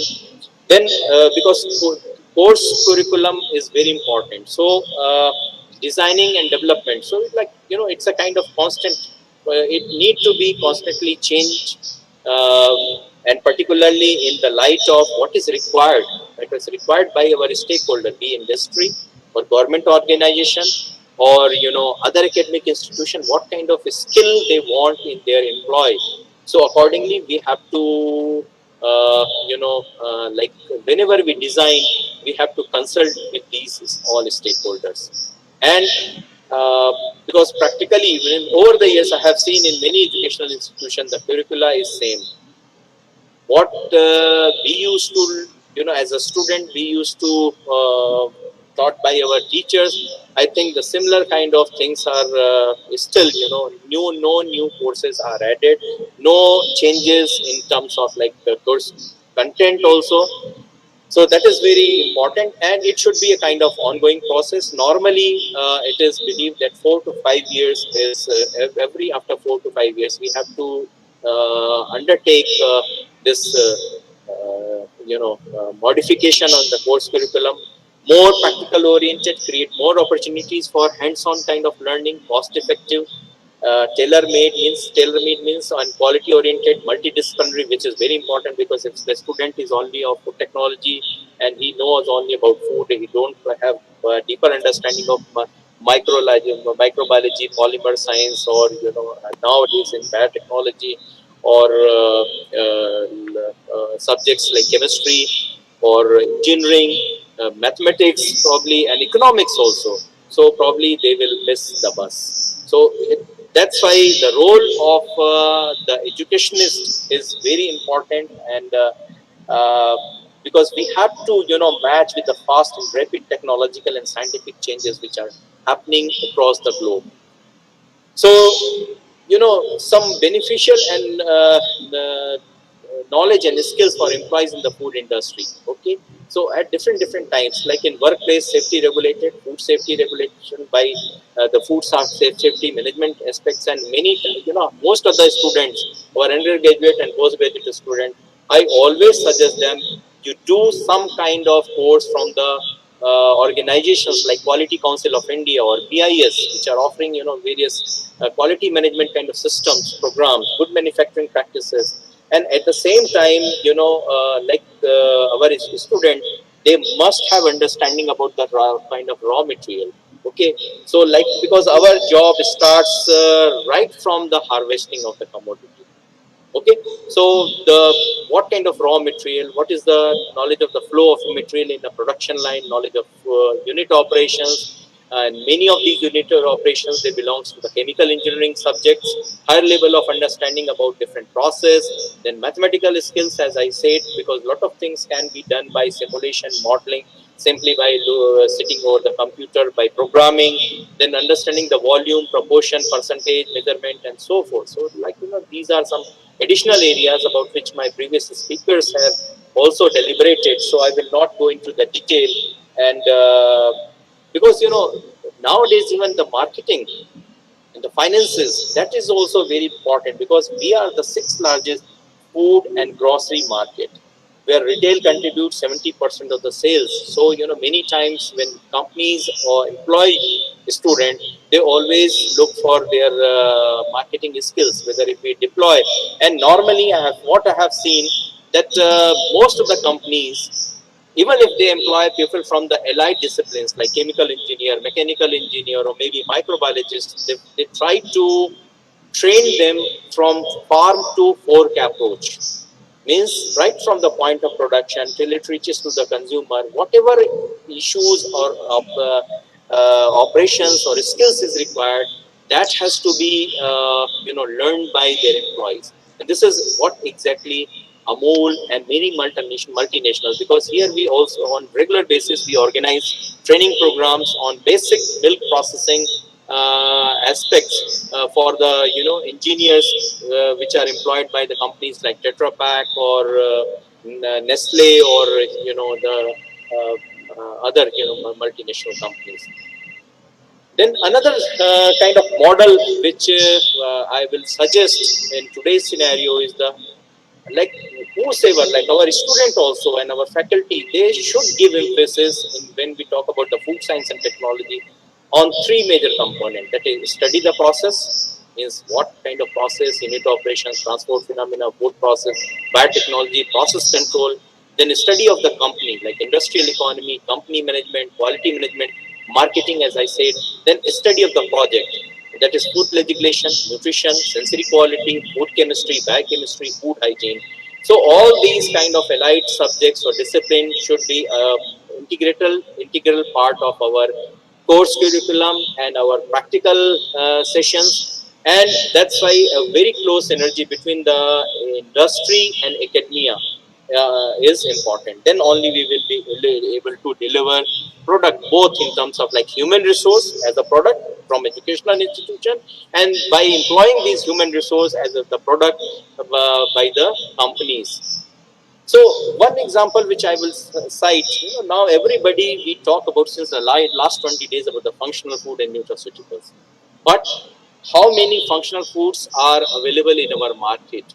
Majority of them belong to the category of dietary supplement, but typically a functional food which we consume just to alleviate any kind of disease symptoms is not available. Reason is because we do not have, because technologists, we have limited understanding of human physiology. The nutritionist and health professional does not take into consideration of the intricacies of food formulation.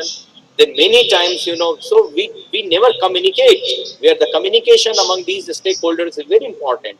So many times, what we get is a conflicting and biased nutritional and biased studies, especially when we do the in vitro and small animal kind of like in vivo kind of studies. Many times, the results will indicate that okay,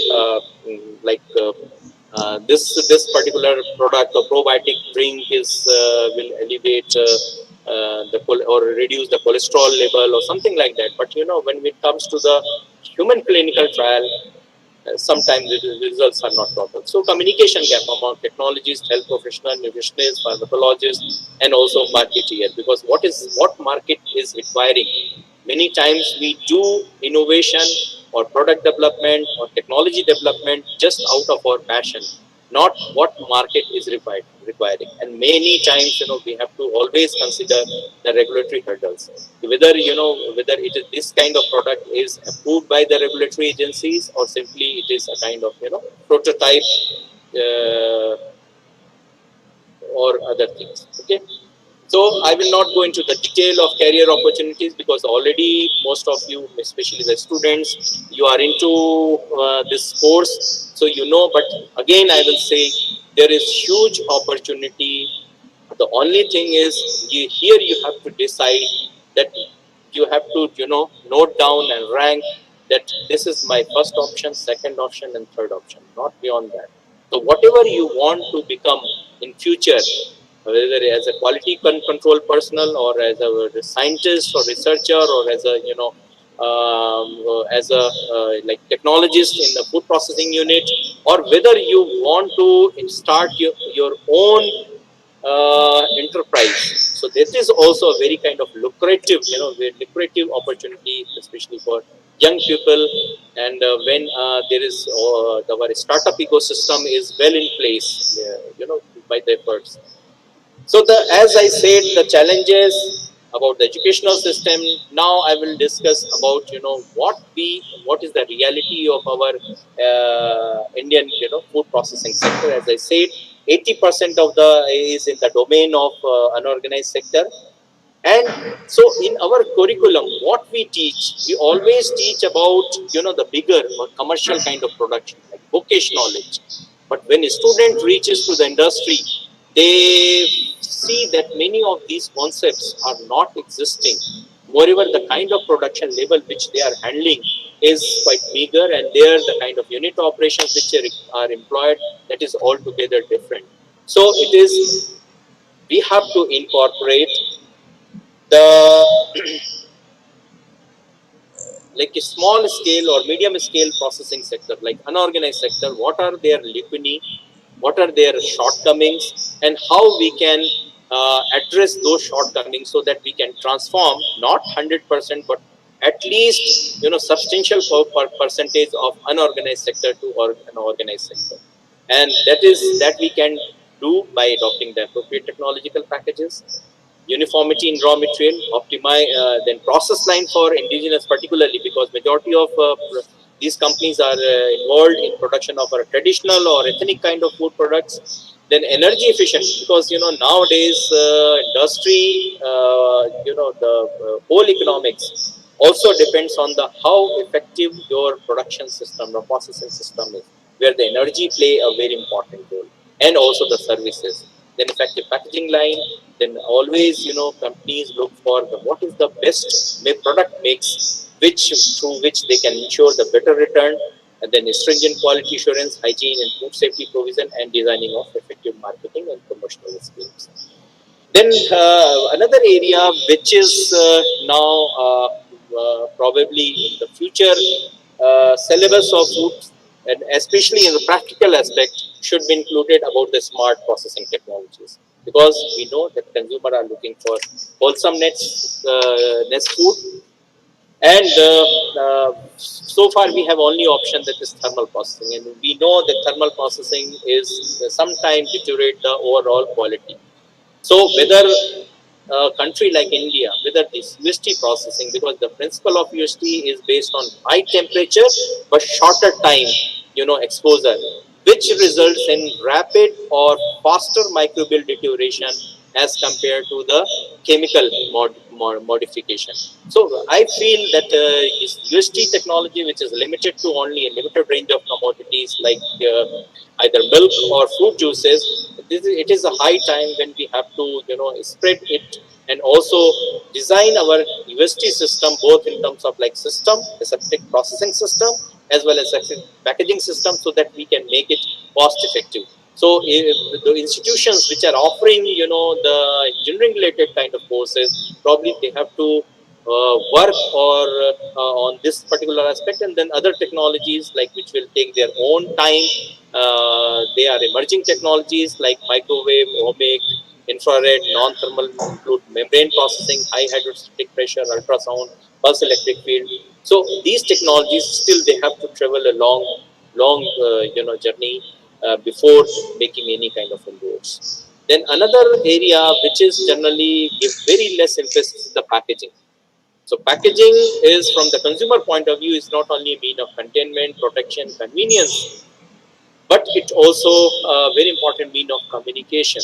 And this is the because if these information one will find on the package, and nowadays especially this package design, how to what kind of packaging material, which one is the most suitable for a particular type of food product, these kind of informations are generally missing in our course curriculum. And it is also a time that when we there is a lot of development is going on the packaging solutions like aseptic, edible, active packaging, bio nano composite, smart packaging, which these should be a part of our both curricula as well as our practical subjects. And here we have to form a kind of licensing with the polymer industry or packaging technologists. So like concept of active packaging, which basically here the package itself identify the kind of problem or the quality related issue, and at the same time it but sense, and at the same time it also react, and this reaction is basically to mitigate the kind of changes or the spoilage or deterioration which might take place. So this it is again require very good understanding of the chemical sciences as well as the packaging or polymer sciences. Similarly, intelligent packaging system, where the packaging system monitor the condition of the packaged food and give an idea by changing in color that whether the product is still safe for consumption or not. And for that we have to look various, we have to integrate or we have to teach about the sensors, data carriers, indicators, because these are the indicators which we can use for designing of an intelligent kind of packaging system. And here in our institute, we are our sizable group of our scientists. They are working in collaboration with the Packaging Institute of Indian Institute of Packaging to develop various kind of sensor for traditional kind of dairy product. And one such smart oxygen sensor we have developed for, we are just by looking at the color change one can find out whether our shredded mozzarella cheese is still safe for our consumption or not. Then one area, because I would like also to discuss about the R&D aspect. And here, because any industry where they when they will employ you, okay, so during that time they, because no industry can survive without the diversification. So every time they have to introduce one or two products. And if you look at the marketing strategy or the sustainability of Amul or other bigger companies, probably if you visit any outlet of these companies, you will find that every month they introduce 2 to 3 products. Maybe they differ in terms of like flavor, may differ in terms of nutrient, or maybe pack size. So the important driver or criteria for diversifications are like pleasure, health, and convenience. And now fits safety and fresh like attributes are other added dimensions, which any so there are lack of courses which basically teach practically or theoretically to the students about the new product development. So product development cycle, uh, how what are the different steps, how one can ensure the success of product, because it is if you look at the figure at the global level, only less than 10% of the product which are introduced in the global food market, they retain or they remain on the shelf for over the years.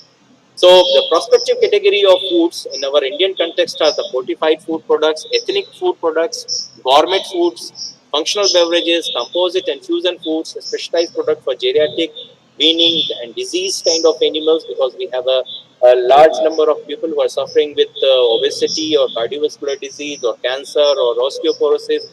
So, for these group, there is need for a specialized kind of food product, and probably when we have to include, because I have not come across any institute or like even in ICR also, where you will find that they are dealing with the ethnic foods or gourmet foods, which constitute almost sizable both in terms of like production, processing, and the revenue generation point of view.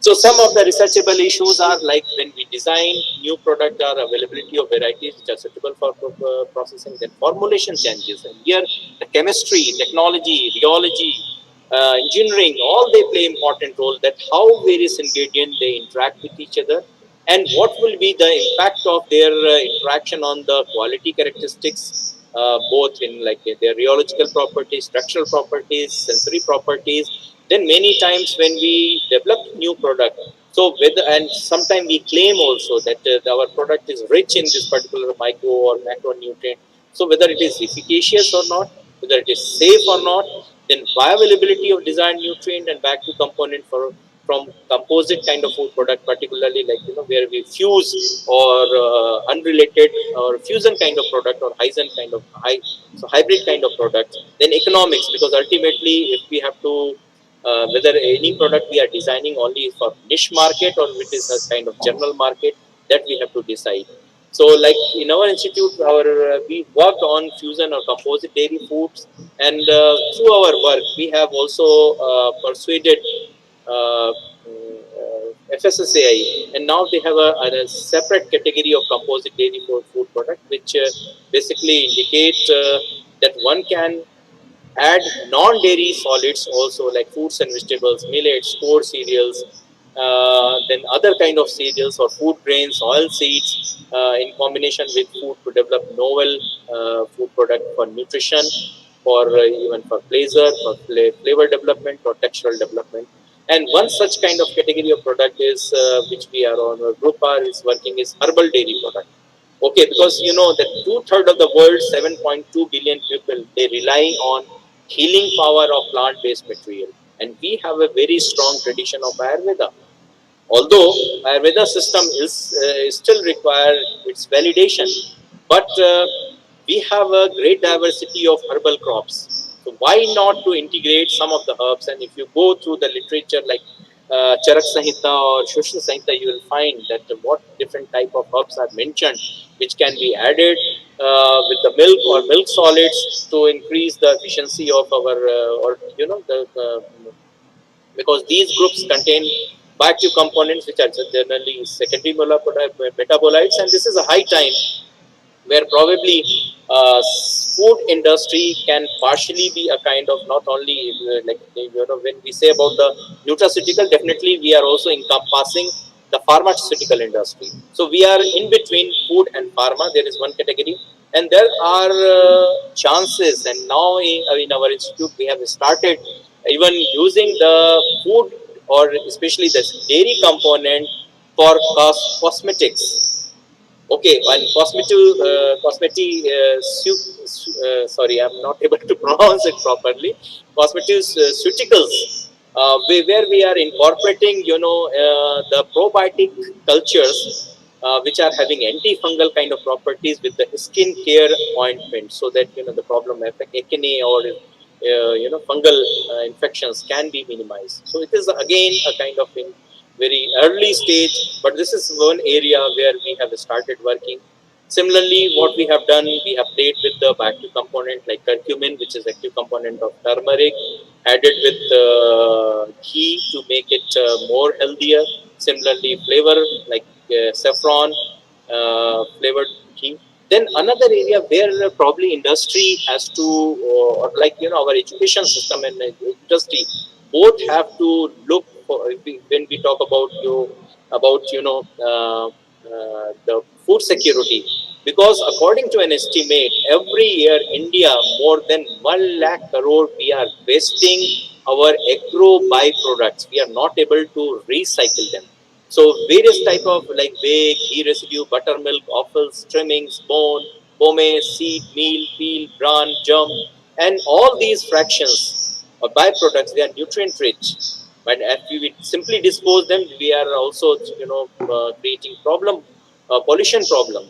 And only option is that we can do some kind of value addition, and for that you will find there are a lot of scientific literatures which are available to convert them into processed food or extraction of the bioactives. So like there are wheat bran based, rice bran based oil already they are commercially available. So similarly, this is a high time when we have to ensure the efficient collection of these byproducts and their conversion into some value added kind of food product. What modification we have done, lastly I would like to discuss about, we have introduced few courses like we are offering degree in dairy technology. So at undergraduate level we have introduced the courses of all food technology, which cover plant based products, plantation crops, meat also, and also like cereals and other components. Then energy management conservation, material strength, because now this is an era of material science. Then dairy plant design. So these courses we have basically included, where we are teaching our students how to design the dairy processing equipment and plant design using the computer aided or CAPT software. So this is basically to sharpen their skill in the industrial environment. Then we have offered a course like a student ready 1, 2, and then experiential learning. And these are generally kind of hands-on kind of opportunity, where our student they go villages, they interact with the farmers, they remain on the village to understand the intricacies of the milk production and the milk supply chain. So they have to work even on the milk collection center. And in student ready 2 program, basically we debut them with some startup companies, or also provide an opportunity for short term project with the R&D laboratories within our institute and also in other educational institute. In experiential learning program, basically we uh, uh, try to promote entrepreneurship skills among the students. So students work on new product development, technology refinement, and also marketing of the food products. So during the period of 6 months, we group them in the form of a commit like team, when these students they have to work under the mentorship of expert, like one expert or maybe 2 faculty expert, and there they work on new innovative product development, test marketing, consumer feedback, technology refinement, development of the business canvas model, which is very important. And many of these products which is developed by our students, they are quite innovative. You can see the pictures, and then they market it from our parlor, and 75% of the revenue which they generate, it goes to students, and 25% to the institute. Then the key features of our all skill development program, including our courses, are like well-defined module. Uh, we involve key experts both from within the institute, from outside. We also like we have a provision for tutorials, okay, where the faculty they take classes for the weak student. Even we have introduced like peer learning. So the students who are good in studies, they teach to the students who are relatively weaker in studies. And for that, this institute they we pay also them. Then hands-on training kind of opportunity, the complete hand-holding which we provide them. So lastly, I would like to say, summarize my presentation, the science-led growth and development in food and agriculture will continue to feed future. There is no second thought about it.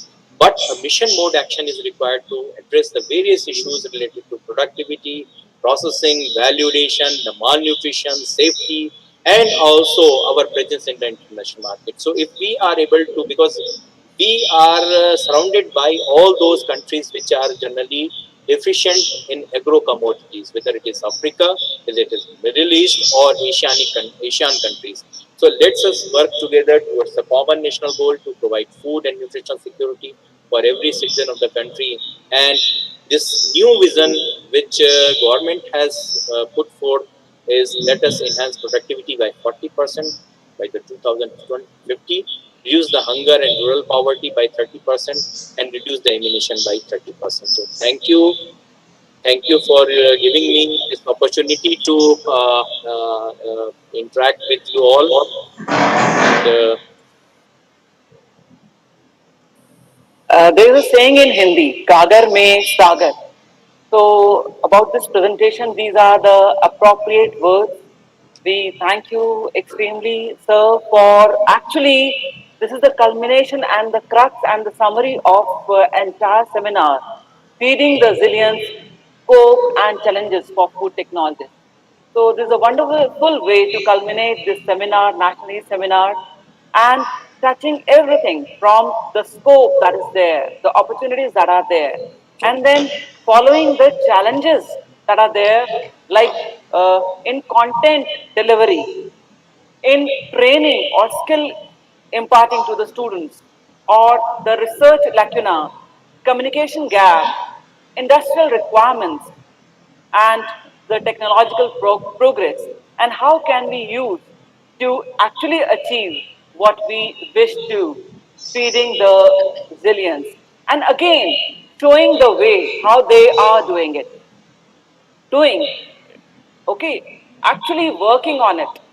So how to achieve the targets, that is something that we have to learn from you, Dr. Ashish Singh sir, and thank you so much for this beautiful and knowledgeable session. Thanks a lot. thank you, Dr. Geeta, and all the distinguished faculty members from the Department of Biotechnology, Wells University, from your college, your principal, my fellow speakers, and especially to Dr. Purva, because she is here and she is also, uh, like one of the proud student, I can say, then human resource which our institute has developed, although a different aspect which is related to this. Thank you once again. And now the actress, as I said, of this National E-Seminar, Dr. B. Prakash, the organizing secretary. He has been working tirelessly for the success of this National E-Seminar since last 1 month, I must say. And his CV runs, the brief CV actually runs in 4-5 pages, and he has got various awards, completed 6 projects from government, and the best part is he has got Lifetime Education Achievement Award also. He has got Best Performance Award also from National Council for Agriculture and Vocational Training, New Delhi. And he has also got Best Teacher Award from Kalvi Bharati Lions Club. Along with that, he has more than 20 research publications, and he has more than 4 PhD students under his guidance, and has organized various workshops and seminars at national and international level. So without taking much time, sir, I request you to address the gathering. Thank you. Thank you, madam. Um,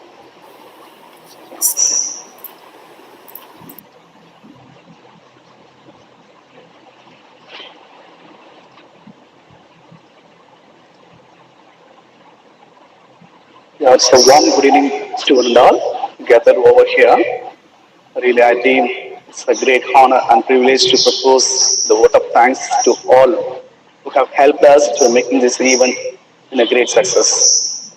First and foremost, I start by giving glory to Almighty for making this program such a resounding success. And I thank respected Professor S. Srimans Narayanan, Vice Chancellor Vistas, Chennai, as well as Dr. Nisha Bhargava, Principal, Megachand Mahajan Dev College for Women, who graced us with his presence and guidance. Thank you, sir, thank you, ma'am, for sharing with us your wonderful words of wisdom. You have been a constant support and you have given us a lot of encouragement for us. So once again, I thank you, both of you. Thank you, sir. Thank you, ma'am. And behalf of Mahajan Dev College and Wales Institute, I extend a hearty vote of thanks to our chief guest, Dr. Anand Sharma, for the day who have spent their busiest time for gracing the occasions with your valuable talk. Today we had the opportunity to hear your thoughts, and this will definitely encourage us in future. This seminar has performed a valuable function in that it has enabled experts on many different aspects of food sector to give us the view by means of food safety, opportunities, and educational and industrial perspectives, as well as it gives awareness and importance of the food safety for each and everyone. And I would like to thank our distinguished speakers, Dr. Ashish Singh, KP Singh, as well as Dr. Shalini Segal, Ms. Purva, and Mr. Sukhinder Singh for making excellent presentation and making this interesting and meaningful national e-seminar today. Thank you all. Thank you, sir. Thank you, madam. Thank you. Special thanks to all the dignitaries. Also, I thank the management trustees and the officials of both Wales Institute as well as Meher Chand Magadan College for Women for giving us the opportunities to organize this program. Personally, I would like to give a special thanks to today's program convener, Dr. Geeta Mehra, for her wonderful effort for organizing the event in a successfully. Thank you, madam. Thank you so much for your wonderful effort for the past 1 week. I know what are the struggles we faced, all these things. Okay. The essence of fruits is always tested in the last, and we believe that the last will be the best. We would like to thank all our participants for making these events a memorable one and success the events in a great manner. Thank you, all the participants. I would like to close my remarks and officially announce the end of the seminar, wishing the future prosperity of all the students and participants. Thank you for your attention. Thank you all. Thank you for your wonderful support for us. Thank you, madam. Thank you so much, sir. Along with that, let me add just one more line. We have with us Dr. Preeti Gambhir, Head of the Department of Mass Communication. She has been here since morning, 9:30 to now. It's going to be 5 p.m. and she has been helping us with YouTube live streaming. Preeti ma'am, if you please can uh, come over, we would like to thank you. Hello, Preeti ma'am. Some people like to stay in the background, it seems. Anyway, thank you, Anyway, madam. Thank you for your constant support for the whole day, yeah, Priti ma'am. thank you, Okay, sir. madam. Right. Thank you, sir. Thank you, thank you, all the participants. Thank you, sir. Thank you, sir. Thank you, Geeta ma'am. Oh, Preeti is here. Thank you so much, Sorry, Preeti. I Thank couldn't you. join from the beginning because I'm live streaming there. Okay, okay. Thank you so much, Thank you, Dr. madam. Preeti. Thank you Thank so you, much for your sir. efforts. So good. And I can say today it is Saturday weekend, and usually it is off by 2 p.m. And she is here till 5 p.m. working so hard for us. The words are not enough to thank you. Thank you so much for your We are diligence. a team. Thank you so much. Thanks a lot. Thank you, sir. Thank you, madam. And thanks to all the participants. Thank you so much.